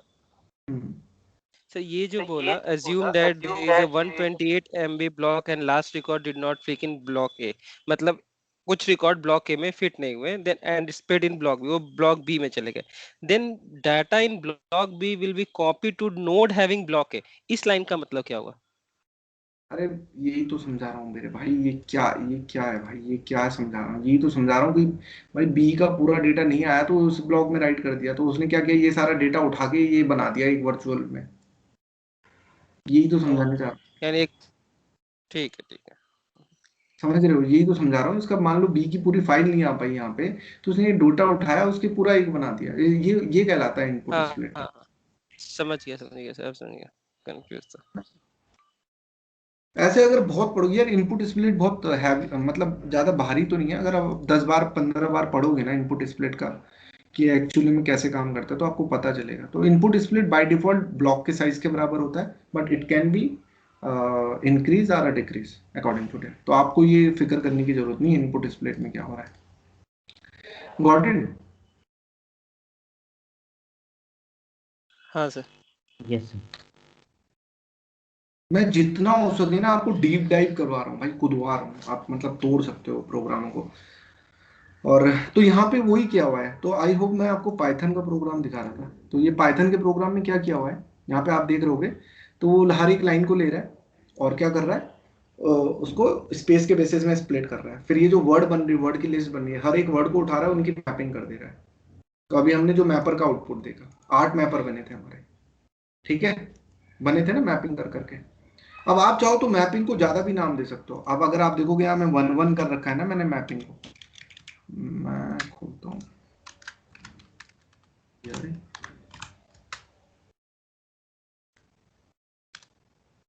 आप चाहते हो कि मैं मैपिंग 1 ना दूं हर एक वर्ड को, मैं चाहूँ मैपिंग ज्यादा दे दूं, जैसे मैंने यहाँ पे 1 लिखा हो ना, मैं चाहता हूँ हर एक वर्ड को मैपिंग मिल जाए।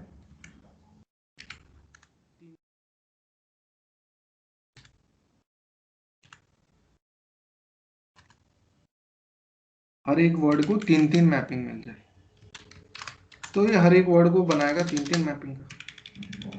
कंपाइल करने के लिए कमांड क्या है, जल्दी से बोलना, हडूप com.sun.tools.javac.me। और आपका प्रोग्राम क्या है, वर्ड काउंट, वर्ड लगा देता हूँ जितने भी बाइट कोड जनरेट होंगे। अभी क्या कर रहा हूँ मैं, वर्ड काउंट डॉट जावा कंपाइल कर रहा हूँ ना, जार थोड़ी ना, jar cf minus, sorry jar का नाम रख देता हूँ वर्ड। क्या किया था मैंने इसमें, अच्छा मोर देन जा वर्ड, इसका नाम मैं आर रख देता हूँ, वर्ड आर डॉट वर्ड है बाइट कोड जनरेट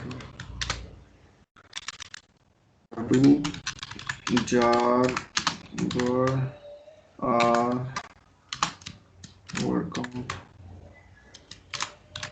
उसका नाम फाइल क्या थी, input star slash result slash map reduce slash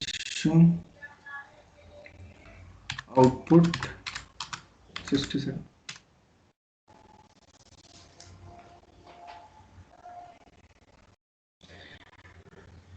तो ये अब जो मैपिंग जैसे 1 1 दे रखे ना हर वर्ड को, आप मैपिंग बढ़ा भी सकते हो, चेंज भी कर सकते हो, बस कोड के साथ खेलना है यार। तो आई एम होपिंग यार, जब तक आपका स्पार्क स्टार्ट नहीं होता, आप लोग पाइथन पढ़ लो, एक हफ्ते में 1 1 घंटा कवर अप कर लो। So we can start through a Python. और जो जावा से करना चाहते हैं तो जावा उनके लिए इजी है, तो ठीक है, जावा से आप कर लो, कोई इतना चैलेंजिंग काम नहीं है। hadoop fs-ls slash reduce, sorry, result slash MapReduce slash output 67। ये थी directory. Now I can see they इतनी सारी मैपर बनी है, तो मैं एक को डिलीट कर लेता हूँ, पार्ट माइनस एक को, क्या सारी डिलीट कर लो। उसमें सब में देखोगे ना, सबकी मैपिंग 3 3 हो गई होगी 1 की जगह। फिर आउटपुट का अपने आप ही रिजल्ट बढ़ जाएगा। देखो सबकी मैपिंग 3 3 कर दी इसमें। लेकिन इसमें सफल एंड शॉर्ट फेज नहीं चला हमारा गाइस, ठीक है। ये वाला फंडा होता है। तो ये पूरा मैप रिड्यूस का प्रोसेस, जिसमें आपके बहुत सारे फेजेस हैं। अगर हम एक क्विक रिवीजन करें तो ना, आप एक डेटा फ्लेयर की वेबसाइट है, ये वाली वेबसाइट है, यहाँ से आप पढ़ सकते हो पूरा इंट्रोडक्शन।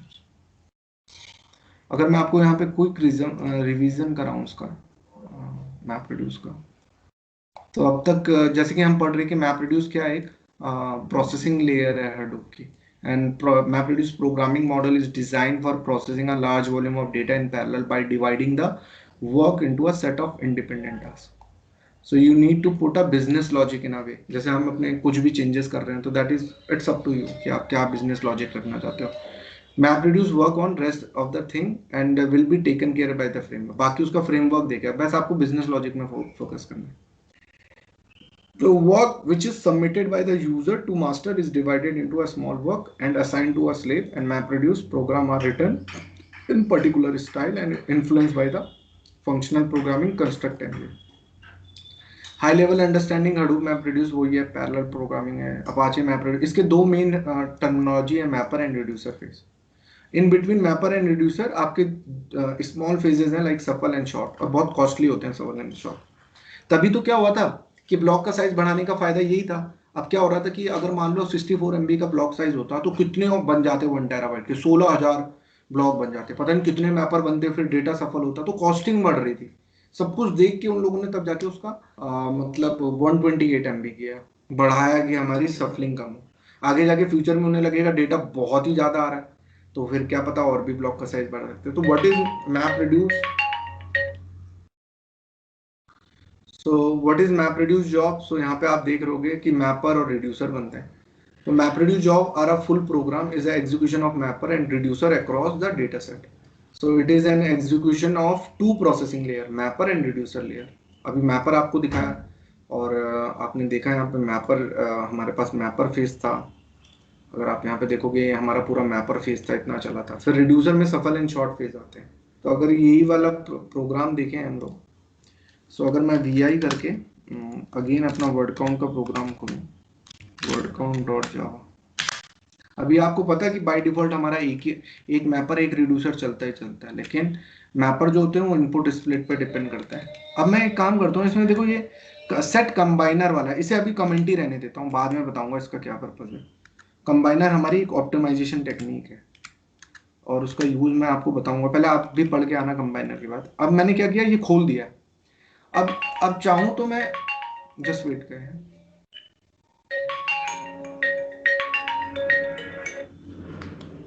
हेलो।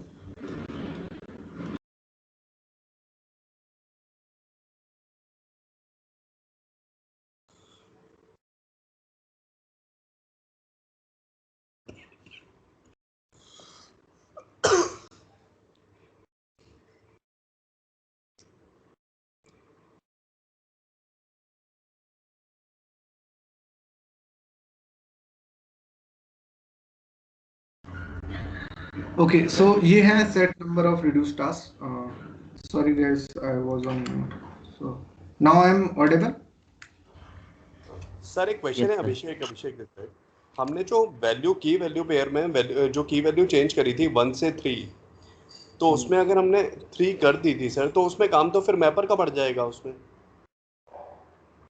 क्यों? वहां तो हम वैल्यू असाइन कर रहे हैं ना, उससे क्या बढ़ जाएगा? वन हर की एक जगह सिर्फ 3 असाइन हो रहा है, की चेंज किया वैल्यू और नहीं, कुछ पर नहीं। सर जब रिड्यूसर चलेगा हम वर्ड काउंट निकालते हैं, तो वो अच्छा काउंट 3 का निकालेगा, वो जितनी बार 3 का रिपीटेशन हो रहा है उतना काउंट निकाल देगा। Okay sir. अगर 1 ही रहता तो क्या होता, पंकज 1 पंकज 1 पंकज 1 होता। रिड्यूसर यस को तब भी 3 की पे ही काम करना हो रहा था। 3 की 3 पंकज हैं तो एक की, उस पंकज की को उठाएगा, उसका करस्पॉन्डिंग जो भी वैल्यू, तो 1 + 1 कर देगा, 3 आ जाएगा। अरे यार तुम, मैंने तो ऐसे समझाने के लिए दे रखा है यार, तुम तो उसको सीरियसली ले गए भैया, कोई पागल थोड़ी ना है उसको 3 करेगा। मैं तो बता रहा हूँ कि तुम अपना जो भी आपका माइंडसेट चल रहा है आप चेंज कर सकते हो। वो तो मैंने ऐसे दिया है, कोई वर्ड काउंट के प्रोग्राम में थोड़ी ना करेगा कि हर एक वर्ड को 3 बार काउंट करो। नहीं सर, वो वो तो मैंने तुम्हें बस चीज समझ में आ गई। बस भाई मैपर और चेंज करना। Okay sir. वो भाई वो तुम पर डिपेंड करता है कि तुम अपने वे में कैसे सोच रहे हो। मैं तो बस बता रहा हूँ कि तुम बिजनेस लॉजिक्स को अपने अकॉर्डिंग मैनिपुलेट कर सकते हो, कि आप चाह रहे हो, किसी की रिक्वायरमेंट है कि मैं हर एक वर्ड को 5 बार काउंट करना चाहता हूँ, तो वो कर सकता है ये चीज। वो तो मेरी बताना है कि भैया क्या है, तो जो तुम बोल रहे हो अभिषेक वो सही भी कह रहे हो कि रिड्यूसर पे लोड बढ़ जाएगा, उससे रिड्यूसर पे कैसे लोड बढ़ जाएगा? 3 कीज है बस, उसके करस्पॉन्डिंग वैल्यूज दे दी, हाँ बहुत बड़ी वैल्यूज दे रहे हो तो वो अलग बात है, लेकिन मेरे को नहीं लगता यार कैलकुलेशन बहुत माइनर माइनर से भी माइनर इफेक्ट पड़ेगा, अगर पड़ेगा भी तो इतना भारी भरकम इफेक्ट नहीं पड़ेगा उसका। मेरी तो मेरे पहले वाले मैपर में 10 पंकज आ रहे थे, 10 पंकज के करस्पॉन्डिंग 1 1 आ गया था, इस बार 10 पंकज के करस्पॉन्डिंग 3 3 आ जाएगा, तब भी रिड्यूसर को 10 ही की के लिए एग्रीगेट करना पड़ेगा भाई, पंकज वाली नहीं 10। वो क्लियर है, अब वो बाद में क्लियर हो गया सर मेरे को। एक्चुअली पहले मेरे को ये लगा था कि मैपर पे लोड बढ़ जाएगा एक्चुअली, पर वो बाद में मैंने नहीं देखा वो तो एक नंबर बता रहा है, जस्ट उसको रिपीटेशन को काउंट करेंगे। वो क्लियर हो गया सर मेरे को। सर बस बढ़िया है फिर। आई होप कि नहीं, क्वेश्चन तुमने पूछा जेन्युइन पूछा है, लेकिन बहुत माइनर इफेक्ट पड़ेगा अगर आप उसकी वैल्यू को भी चेंज करोगे, अगर उसकी के बहुत माइनर इफेक्ट पड़ेगा, लेकिन कोई करेगा नहीं। जैसे मैं यहाँ पे बेवकूफी कर रहा हूँ, मैं बस ऐसे ही समझाने के लिए कर रहा हूँ आप लोगों को कि नहीं आप सर, लोग भी एक्चुअली पता है मत। मेरे को कंफ्यूजन क्या था सर? मेरे को एक्चुअली कंफ्यूजन ये था, जैसे आपने लिखा हुआ था पंकज, अब जैसे पंकज को अपन ने 1 वैल्यू असाइन कर रखी है, तो पंकज जैसे 3 बार आया तो उसके आगे 1 1 1 आ जाएगा। तो मैं नहीं एक्चुअली नहीं नहीं, तो आपने क्वेश्चन जो पूछा है वो सही पूछा है, नो डाउट, लेकिन मैं बोल रहा हूँ कि हाँ उससे कोई इतना बड़ा इम्पैक्ट नहीं पड़ेगा, क्योंकि मैं तो बस ऐसी बेवकूफी कर रहा था कि उसको ऐसी चेंज वेंज करके देख रहा था। नहीं सर, वो समझ उससे में आ गया, अपन चेंज कर सकते हैं की वैल्यू पेयर में, ये चीज समझ में आ गई सर, एग्जैक्टली। जो अपना अब मोटिव यहाँ था। पे अब यहाँ पे देखो, मैंने रिड्यूसर वाले को अनकमेंट कर दिया है नीचे, अगर आप यहाँ पे देखोगे जॉब सेट रिड्यूसर, और यहाँ आप इस बार ना, अगर मैं ये वाली लाइन हटा देता तो बाय डिफॉल्ट कितने रिड्यूसर चलते? एक ही चलते। इस बार मैं रिड्यूसर 20 कर रहा हूँ, और जबकि आपके इनपुट स्प्लिट कितने थे? 9 थे ना, इस बार मैंने रिड्यूसर 20 कर दिया, तो आपका जो आउटपुट आएगा ना वो 20 आउटपुट फाइलों में स्टोर होगा। तो अगर मैं दोबारा कंपाइल करूँ, कंपाइल के लिए कमांड लिखी थी, तो ये hadoop com java जार बनाया, इसका नाम रख देता हूँ वर्ड रिड्यूसर डॉट जार, ठीक है, और इस बार मैं चलाता हूँ फाइल, सो रिड्यूस। यहाँ इसको लेके कोई डाउट तो नहीं है सनी, गौरव, अभिषेक? मतलब कि हमने 20 रिड्यूसर कर दिए, गौरव ने पूछा था ना कि सर, लेकिन अभी तक मेरे को गौरव ने आंसर नहीं दिया मैक्सिमम कितने रिड्यूसर बना सकते हैं, और गौरव बता रहा था 4 बना। मैक्सिमम नहीं सर, मैं मिनिमम बोल रहा था, मैक्सिमम तो डिपेंड करेगा सर कि आपके नंबर ऑफ स्प्लिट्स कितने हैं। आप 4 बना सकते हैं। अरे तो मिनिमम तो खुद एक है यार, तुम 4 कैसे बना दोगे? अरे यार, तो सॉरी सर, मिनिमम एक, और मैक्सिमम डिपेंड करेगा नंबर ऑफ स्प्लिट्स पे। 4 कैसे बना दोगे भाई? एनीवेज, तुम मैक्सिमम बताओ कितने बना सकते हैं, देखते हैं कौन आंसर करता है आप तीनों में से, स्पेशली सनी। हाँ, नंबर ऑफ ब्लॉक्स, मैक्सिमम जो है नंबर ऑफ स्प्लिट्स वन पे बाय वन, डिपेंड करेगा। One by one, one by one. Sunny आप बोलना चाहते हैं? Maximum sir number of block कितना रहेगा उतना बना सकता है। नंबर ऑफ ब्लॉक अगर 50 लाख होंगे तो 50 लाख बना देगा, 10,000 होंगे तो 10,000 बना देगा। मतलब कोई लॉजिकल आंसर दो ना भाई, मजा आए उसमें। सर वही अब देखो number of reducer input reducer splits. Phase भी देख लो, पहले हेलो, फट से हो जाता था, एक सिंगल रिड्यूसर होता था, सारा एक जगह आ जाता था, अब रिड्यूसर फेज भी चलने लग गए। हाँ अभिषेक, आप कुछ बोलो। हेलो। हाँ सर, मैं बोल रहा था कि नंबर ऑफ इनपुट स्प्लिट्स पे नंबर ऑफ रिड्यूसर डिपेंड कर सकता है। कैसे यार, अभी तो मैंने थोड़ी देर पहले इसी चीज के लिए तो आर्गू कर रहा था आपसे कि भैया कोई लेना देना नहीं है भाई रिड्यूसर का स्प्लिट से, फिर आप वहीं पे आ गए। ये स्प्लिट का कहना बस मैपर है, बना दिया उसने, छोड़ दिए, बना दिया 8,000 मैपर, अब कुछ नहीं लेना देना है उसका रिड्यूसर से। तो बार बार मत घुसेड़ो स्प्लिट स्प्लिट को लेकर, मैं बोल रहा हूँ भाई अगर स्प्लिट का डिपेंडेंसी बन जाएगी रिड्यूसर पे, तो भैया जितने स्प्लिट बनेंगे उतने रिड्यूसर बन जाएंगे।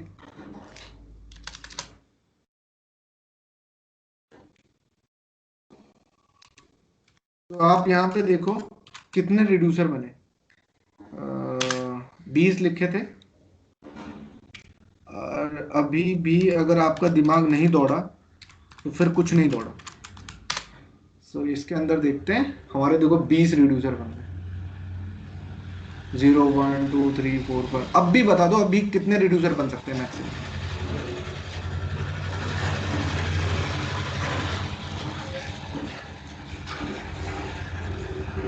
सर देखो तो अब फिर फाइल में change.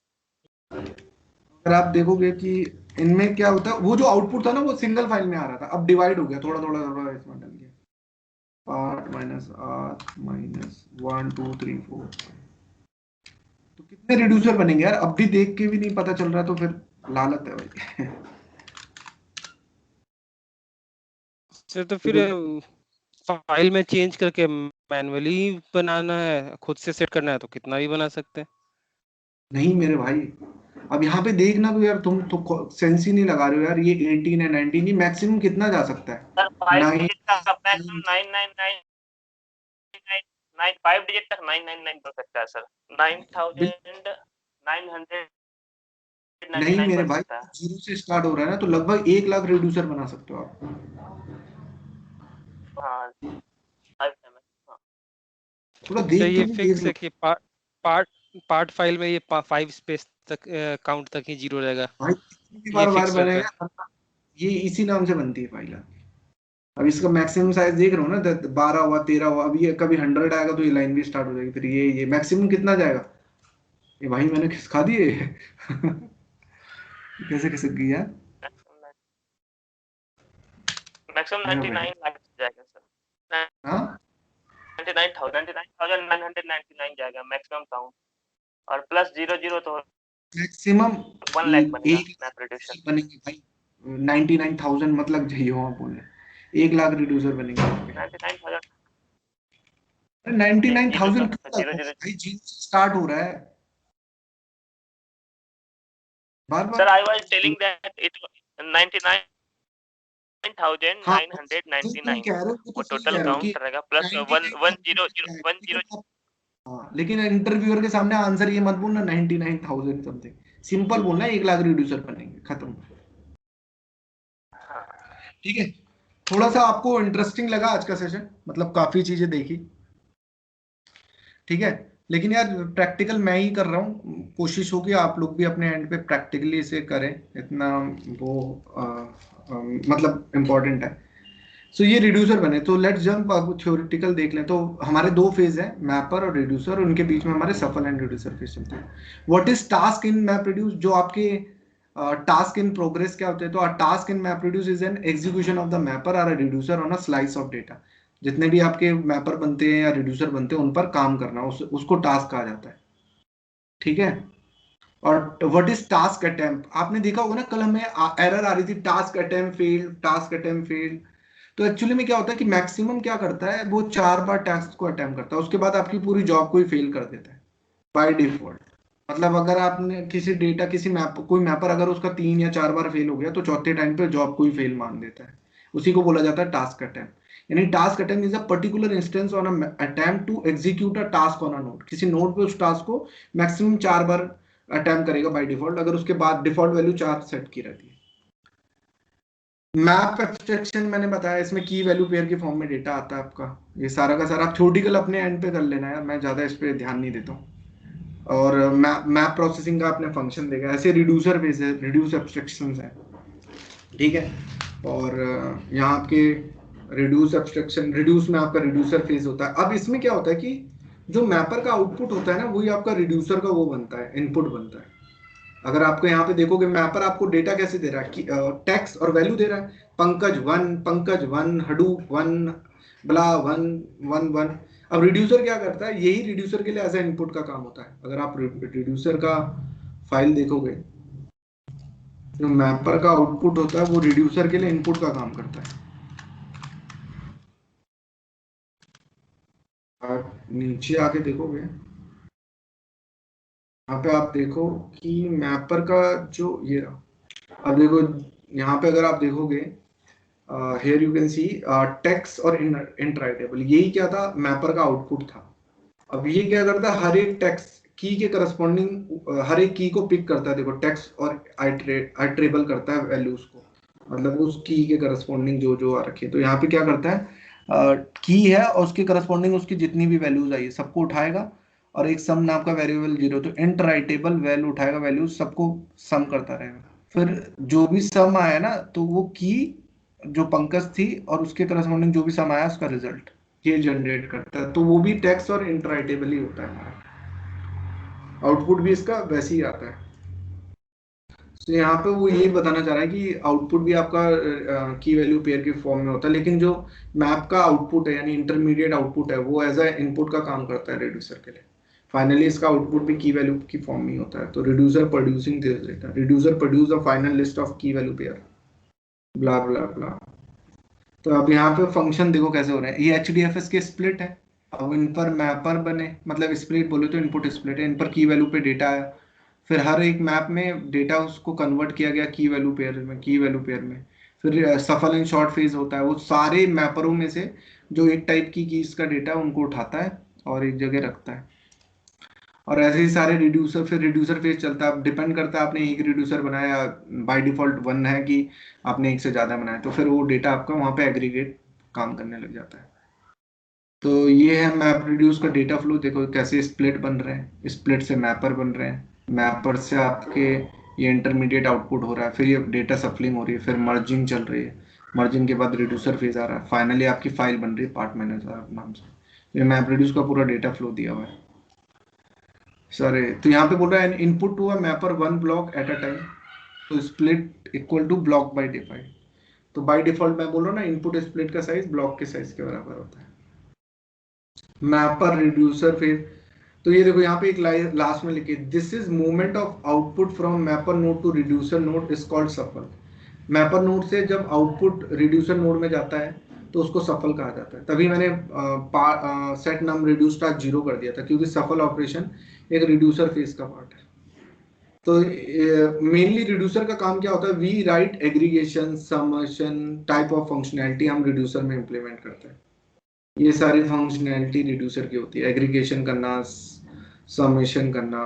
Hence reducer give the final output which is right on HDFS, जिसको HDFS में राइट करना होता है। तो ध्यान रखो मैप रिड्यूस हमारा ना क्यों बाद में जाके फेल भी हुआ था, रीजन क्या था, मैप रिड्यूस में हर एक फेज के बाद ना, जैसे अगर मान लो मैपर फेज चला तो इसका डेटा ना इसके डिस्क में सेव हो जाता था, यहीं पे सेव हो जाता था। इस मैपर का यहाँ पे भी होता था, इसका भी है। तो सफल को दोबारा डिस्क से रीड करना होता था डेटा, और फिर अपने वो डिस्क में सेव कर लेता था, फिर रिड्यूसर में जाता। तो हर एक फेज के बाद ना इनका डेटा डिस्क में स्टोर हो जाता था, उनके लोकल, जैसे मैपर यहाँ चला तो इसी मशीन के लोकल में स्टोर हो जाता था। तो ये बहुत ज्यादा जो रीड राइट ऑपरेशन होते थे ना मैपर फेज, मतलब मैप रिड्यूस में बहुत ज्यादा होते थे। बाद में जाके स्पार्क ने इनको कम कर दिया था। ये सारा जो इंटरमीडिएट आउटपुट होता है, जैसे कि इस मैपर का जितना भी आउटपुट होगा वो उसके डिस्क में सेव होगा, तो वहां पे वो रैम में रख देता है स्पार्क को। तो जब मैं स्पार्क पढ़ाऊंगा तो आप लोगों को ज्यादा क्लियर होगा वहां पे अंडरस्टैंडिंग, ठीक है। और नेक्स्ट देन ये हमारा फेजेस है। तो डेटा लोकेलिटी आपको मैंने बार बार समझाता रहा हूँ कि यहाँ पे क्या होता है, कंप्यूटेशन को मूव किया जाता है, आपके जार को फेंका जाता है। अगर 10 नोड में डेटा है तो 10 नोड में आपकी जार जाएगी, वो कंप्यूटेशन जाएगा। तो move computation close to the data rather than data to a computation. मतलब यहाँ पे ये होता है कि जहां डेटा है वहीं पे कंप्यूटेशन को भेजा जाता है, ना कि जहां कंप्यूटेशन है वहां पे डेटा, ये अवॉइड किया जाता है इनके जो। तो ये एक ऑप्टिमाइजेशन टेक्निक इनबिल्ट है इसके अंदर, कि ये जनरली आपके मैपर रिड्यूसर वहीं लॉन्च करता है जहां पे आपका डेटा अवेलेबल होता है। ये सफल एंड शॉर्ट फेज है, हडूप के इकोसिस्टम के component blah blah did we exceed. अब ऐसे डेटा फ्लो आता है, अब देखो यहाँ पे पूरा फेजेस दिए हैं, बहुत सारे फेजेस बने होंगे यहाँ पे। यहाँ पे देखो ये इनपुट फेज है आपका, फिर इनपुट फॉर्मेट होता है, वही डिसाइड करता है इनपुट स्प्लिट कितने बनेंगे। फिर रिकॉर्ड रीडर होता है, रिकॉर्ड रीडर ही ये डेटा मैपर में डालता है। अब ये कंबाइनर पार्टीशनर है, ये नेक्स्ट लेक्चर में I'll discuss in a detail कि what is combiner and partitioner. And then फिर सफल एंड शॉर्ट फेज आता है। अभी इसको अवॉइड कर दो, मैपर फेज के बाद सफल एंड शॉर्ट, फिर वो रिड्यूसर आप डिसाइड करोगे कितने बनते हैं, बाय डिफॉल्ट 1 है। फाइनली आउटपुट और फिर HDFS में स्टोर होता है। ये सारा का सारा वर्क फ्लो है इसका। What is map reduce, how map reduce work, map reduce flow chart, input file, input format, input split, record reader, फिर मैपर फेज, फिर combiner partitioner, shuffling and sorting, and then reducer phase, फिर record writer. जैसे input format होते हैं वैसे ही आपके output format भी होते हैं। फाइनली आपका आउटपुट स्टोर कर देता है उसमें। और फिर उसके बाद आता है मैपर फेज के बारे में पूरा बताया गया है कि मैपर जनरली डेटा कैसे लेता है, मैपर फेज के पास डेटा कैसे आता है। ये आपका HDFS में डेटा है, इनपुट स्प्लिट बनते हैं, रिकॉर्ड रीडर होता है, फिर वो आपको की वैल्यू पेयर के फॉर्म में डेटा देता है। देखो आउटपुट कहाँ स्टोर हो रहा है, इंटरमीडिएट आउटपुट इन डिस्क इस मैपर का। तो यही सबसे ज्यादा इसको ना कॉस्टली बना देते थे, मतलब कॉस्टली बोले तो टाइम कंज्यूमिंग बना देते थे। इन्हीं सब चीजों को अवॉइड करके स्पार्क बहुत फास्ट प्रोसेसिंग है। व्हाट इज हडूप मैपर, तो ये पूरा डिटेल दिया है। How is key value pair generated in Hadoop, कौन जनरेट करता है, रिकॉर्ड रीडर करता है। हर एक इनपुट स्प्लिट से उठाएगा डेटा और कैसे होगा, तो ये सारा सारा वही है। It communicate with the input split and it convert the data into a key value pair suitable for reading the mapper. तो by default it use the text input format. तो ये क्या यूज करता है, टेक्स्ट इनपुट फॉर्मेट यूज करता है, जिसमें की जो होता है वो बाइट ऑफसेट होता है और वैल्यू जो होता है पूरा टेक्स्ट होता है, जो अभी मैं आपको बता रहा था। हाउ डज मैपर वर्क, ये पूरा पढ़ लेना यार क्या है। मतलब वही है मैंने जो अभी आपको बताया कि कैसे कैसे काम करेगा। To read a 100 MB file, two input split are required, one input split is created for each block and one record are for one mapper। वही जो आपको अभी समझाया। अब आप मैपराट साइट एक्सएमएल में जाके आप इनपुट स्प्लिट का साइज को चेंज पे कर सकते हो। How many map task in Hadoop, कितने मैप टास्क हैं, तो ये बता रहा है नंबर ऑफ मैपर कैसे डिसाइड होंगे, टोटल डेटा का size divided by input split size, कि इनपुट स्प्लिट का साइज कितना होगा। तो उसके बेसिस पे आप एक गैस कर सकते हो कि इतने मैपर बनेंगे। अगर मेरे को बोल दिया किसी ने कि एग्जांपल दे दिया, for example if we have a block size 128 MB and we expect 10 terabyte of input data, तो इस केस में हमारे कितने ब्लॉक्स बनेंगे, तो वी विल हैव 82,000 मैपर, 82,000। तो the input format determine the number of mapper. ये एग्जैक्ट नहीं है, बस एक लमसम बता सकता है। तो नंबर ऑफ मैपर यानी टोटल डेटा साइज जो कि 10 टेराबाइट है उसको एमबी में कन्वर्ट कर लेना 128 इंटू 128 करके, और इनपुट स्प्लिट साइज जो आपने सेट कर रखा होगा, जो कि हम इस प्रॉपर्टी से चेंज कर सकते हैं, मैक्स स्प्लिट साइज आप कितना रखना चाहते हो। तो for example if data size is 1 terabyte तो input split size is 100 MB, मान लो आपने 100 MB सेट कर रखा है, तो देन नंबर ऑफ मैपर उस केस में कैसे बनेंगे, 1000 इंटू 1000, मतलब यहाँ पे राउंड फिगर ले रहे हैं, 128 इंटू 128 को करके उन लोगों ने ऐसे कर लिया 1000 और 100 से डिवाइड किया, तो 10,000 मैपर बनेंगे। लमसम है, ऐसे नहीं एग्जैक्ट बता पाओगे तुम। तो ये पूरा मैपर के बारे में बताया। ऐसे रिड्यूसर के बारे में बताया जो एग्रीगेट सबमिशन ये सारा काम करता है, कैसे वो उसका डेटा लेता है, मतलब मैपर का आउटपुट लेता है और उस पर काम करता है। ऐसे ही फिर आपका की वैल्यू पेयर है, सारा काम यहाँ की वैल्यू पेयर की फॉर्म में होता है।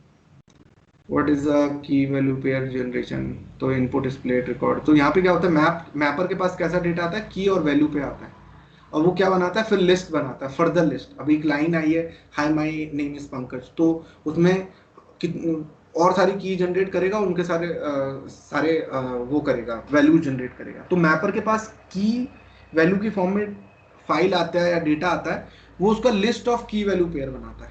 अब देख लो ना, एक पूरा आया, पूरी उसने फाइल फर्दर की वैल्यू पेयर में उसे कन्वर्ट कर दिया। और फिर रिड्यूसर के पास क्या आता है इनपुट, वो K2 और लिस्ट ऑफ V2।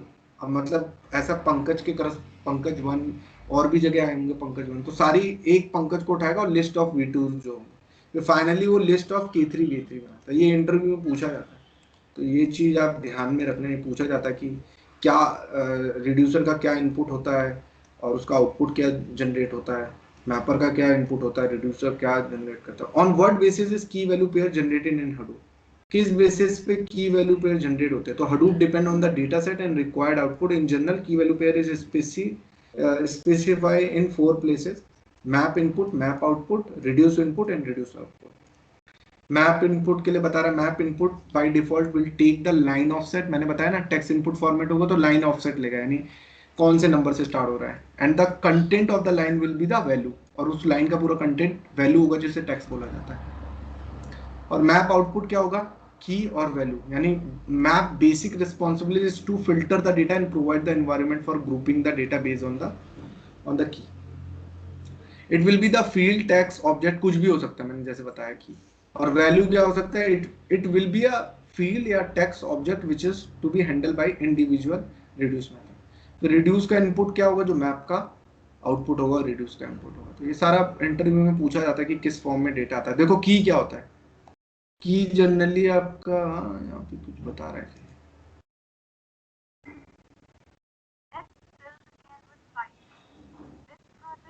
ये पता नहीं क्या है। तो देखो it is the offset of the beginning of the line within the file, और वैल्यू क्या होता है, कंटेंट ऑफ द लाइन। तो from the above content of the file की अगर 0 होगा, ये बता रहा है, ये कुछ लिखा हुआ है जॉन इज मार्क, मार्क जोई इज जॉन, तो इस केस में की होगा 0, और इस पूरी ये पूरी लाइन क्या होगी आपकी, वैल्यू होगी। ये वाला वीडियो भी देख लेना, यहाँ पे बताया।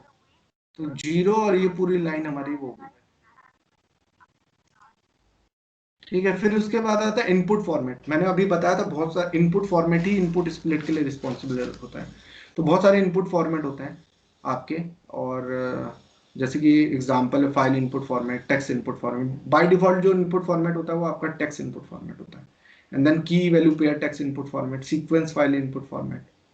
तो टेक्स्ट इनपुट फॉर्मेट में की क्या होता है, byte set of the beginning of the line within the file, और जो वैल्यू होता है कंटेंट होता है। ऐसे और भी होते हैं की वैल्यू टेक्स्ट इनपुट फॉर्मेट, इनके लिए होता है सारा का सारा, बहुत सारे फॉर्मेट। इनके बारे में पढ़ना, कल आपसे पूछूंगा, नेक्स्ट क्लास में पूछूंगा कि ये क्या कौन कौन से इनपुट फॉर्मेट्स होते हैं, और ये सारा का सारा कंक्लूजन। फिर उसके बाद आता है इनपुट स्प्लिट। इस पर हमने काफ़ी डिस्कशन किया है, तो आप इसको पढ़ लेना, इनपुट स्प्लिट क्या है। और रिकॉर्ड रीडर जो कि की वैल्यू पेयर के फॉर्म में आपको पूरा डेटा देते हैं। पार्टीशनर कंबाइनर नेक्स्ट क्लास में हम लोग कवर करेंगे। सफल and sort phase already I discuss, data आपका सफल करता है, फिर शॉर्टिंग भी करता है, पहले शॉर्टिंग भी करता है साथ के साथ। तो जैसे आपका आयुष, मोना, बिट्टू, दिशा, इनके मार्क्स दिए हुए हैं, तो आयुष उठाया, और आयुष और कहाँ है, यहाँ पे होता है, तो इन दोनों को उठाया, सफल कर लिया रे, तो यहाँ आयुष आ गया। बिट्टू, बिट्टू यहाँ से उठाया, बिट्टू यहाँ से था, एक बिट्टू था बस, एक बिट्टू उठाया, और एक ब्रैटी उठाया, ब्रैटी यहाँ से उठाया। तो देखो सफलिंग भी कर रहा है, डेटा उठा रहा है डिफरेंट डिफरेंट नोड से, और उनकी शॉर्टिंग भी कर रहा है। सेम चीज ये है, दो रिड्यूसर बना रखे हैं। फिर आउटपुट फॉर्मेट, जैसे इनपुट फॉर्मेट है वैसे बहुत सारे आउटपुट फॉर्मेट है, इसको भी आपको पढ़ना होगा, नेक्स्ट क्लास में पूछूंगा। फिर आता है एक जनरली क्वेश्चन पूछा जाता है, what is the difference between input split versus HDFS block, इन दोनों में डिफरेंसेस क्या होते हैं। मैप ओनली जॉब, अभी हमने थोड़ी देर पहले मैप ओनली जब चलाई थी, मतलब रिड्यूसर को हमने सेट 0 कर दिया, तो सिर्फ मैपर फेज एग्जीक्यूट हुआ था। और ये मैप ओनली जॉब का मतलब है कि आपका प्रोसेसिंग बहुत फास्ट है। तो ये स्प्लिट हुआ, मैपर बने, आउटपुट आया। ये देखा था हम लोगों ने, ये वाला फेज चलाया नहीं था। देखो ये सफलिंग, रिड्यूसिंग, ये सब रिड्यूसर का पार्ट होता है, और ये मैपर फेज होता है, तो हमने सिर्फ ये वाला फेज चलाया था। तो इसके लिए मैंने सेट नम रिड्यूस टास्क सेट किया था, 0 किया हुआ था, जिससे मैं अपना रिड्यूस, ये वाला टास्क था, 0 सेट कर दिया। तो to avoid the reducer phase in Hadoop, तो हम लोग advantage of map only job के एडवांटेज क्या है कि बताया ना मैंने, in map reduce phase there is a key sort and shuffle phase. So short and shuffle are responsible for sorting the key in ascending order and then grouping of values based on the same keys. This phase is very expensive, and if reduced phases is not required, so we should avoid it. अगर हमें जरूरत नहीं है ना reduce phase की, तो उसको avoid करो भाई, मतलब ये साला हमारे लिए बहुत कॉस्टली ऑपरेशन है। तो as avoiding the reduce phase would eliminate the sort and shuffle phase as well. अगर आप रिड्यूस फेज को एलिमिनेट कर रहे हो तो सफल एंड शॉर्ट को भी करो, कॉस्टली ऑपरेशन होता है। जब आपको लग रहा है सिर्फ मेरे को मैपिंग की जरूरत है, तो मैं इस फेज को अवॉइड करूं, उतना ही बेटर रहेगा। फिर आता है डेटा लोकेलिटी, अभी पढ़ा था डेटा लोकेलिटी कॉन्सेप्ट क्या होता है। अब ये लास्ट फेज है स्पेकुलेटिव एग्जीक्यूशन, ये मैं नेक्स्ट क्लास में बताऊंगा। Counter of job optimization, performance, ये सारा का सारा। So I am hoping guys आज आपने बहुत सारे प्रैक्टिकल देखे, and most of the part हमने मैप रिड्यूस का कवर भी करके देखा। सो आप कोशिश करना कि आप आज जाके इन सारे टास्क को प्रैक्टिकली करना, और कोई डाउट एंड क्वेरी है तो मेरे को अभी बताओ। We have 2-3-4 minute. So Abhishek, Lavesh, Rakshit, any doubt, any query? Hello, ये सब कमांड कहाँ मिलेगा? वो थिंक कौन सी कमांड यार? सर जो अभी आपने किया था मैप रिड्यूस अक्षर का कोड दिया तो था, कल पीपीटी खोल के देखता ही नहीं है यार मेरे भाई, कहाँ से मिलेगा? तो खोल के देखिए कल तूने वो पीपीटी भाई, हैं भाई? पहले खोल के तो देखो यार उस पीपीटी। हाँ तो फिर क्वेश्चन क्यों पूछ रहे हो भाई? पीपीटी नहीं खोली तुमने भाई, तो तुम्हें कैसे पता चलेगा? ये पीपीटी जो दी थी मैंने, ये फालतू की दे रखी थी क्या? तो भाई पीपीटी खोलो ना, जो भी दे रहा हूँ हडूप कमांड दे दी तुम लोगों को, पीपीटी तुम खोल के देख ही नहीं रहे हो, बस क्वेश्चन पूछ रहे हो। वीडियो हडूप की देखा था, कमांड, सिर्फ वीडियो देखा था। वीडियो मत देख मेरे भाई, पीपीटी भी दे रहा हूँ कि कमांड में कोई दिक्कत ना आएगा। मैं ये ले एक और दे देता हूँ, ये हडूप की कमांड अगर दिक्कत आ रही है, या बूट की कमांड टाइप कर लेना भाई। ये सब प्रैक्टिस से होगा। और लिटरली मैं आपको बताऊं, मेरे बहुत सारे ऐसे स्टूडेंट थे ना जिनको थ्योरेटिकल नॉलेज से प्रैक्टिकल थी नहीं, और वहां जाके कंपनी में उनके लग जाती थी ढंग से। सीरियसली मैं बता रहा हूँ। तो मेक श्योर आप जो मेरे से पढ़ रहे हो ना, उसे on the spot hands on कर लेना भाई। अगर आज पढ़ा है तो 2 घंटे एक्स्ट्रा निकाल के इसको हैंड्स ऑन कर लेना, वरना भाई तुम आगे की चीजें ना बहुत टफ होती जाएंगी अगर अभी आप लोगों ने अपना हाथ अच्छे से नहीं किया इस पे। जितनी स्पीड में मैं टाइप कर रहा हूँ ना, उतनी स्पीड आप लोगों की भी पैरेलली बन जानी चाहिए। कोई डाउट आ रही है आप ग्रुप में क्वेश्चन पूछो, सारे पूछो, आई रिजॉल्व होते हैं। इसलिए मैं बोल रहा हूँ जितना हैंड्स ऑन हो सके करो यार। अगर आपने सोच लिया, आपने डेडिकेटली काम करना है कि हाँ भैया हमको कुछ करना है, तो प्रैक्टिकल कर लो यार, करना स्टार्ट करो, थ्योरेटिकल मत करो। इससे मेरी, मैं प्रैक्टिकल कर रहा हूँ, मेरी नॉलेज बढ़ रही है, ना कि आपकी बढ़ रही है। ठीक है, so any more doubt, any question, so we can close this session today. Are we good?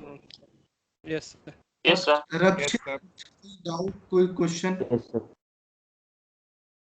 कोई डाउट? नहीं sir. Okay, thank you so much for attending this session. Okay, so please watch and do activity. Bye bye. Bye. Thank you sir.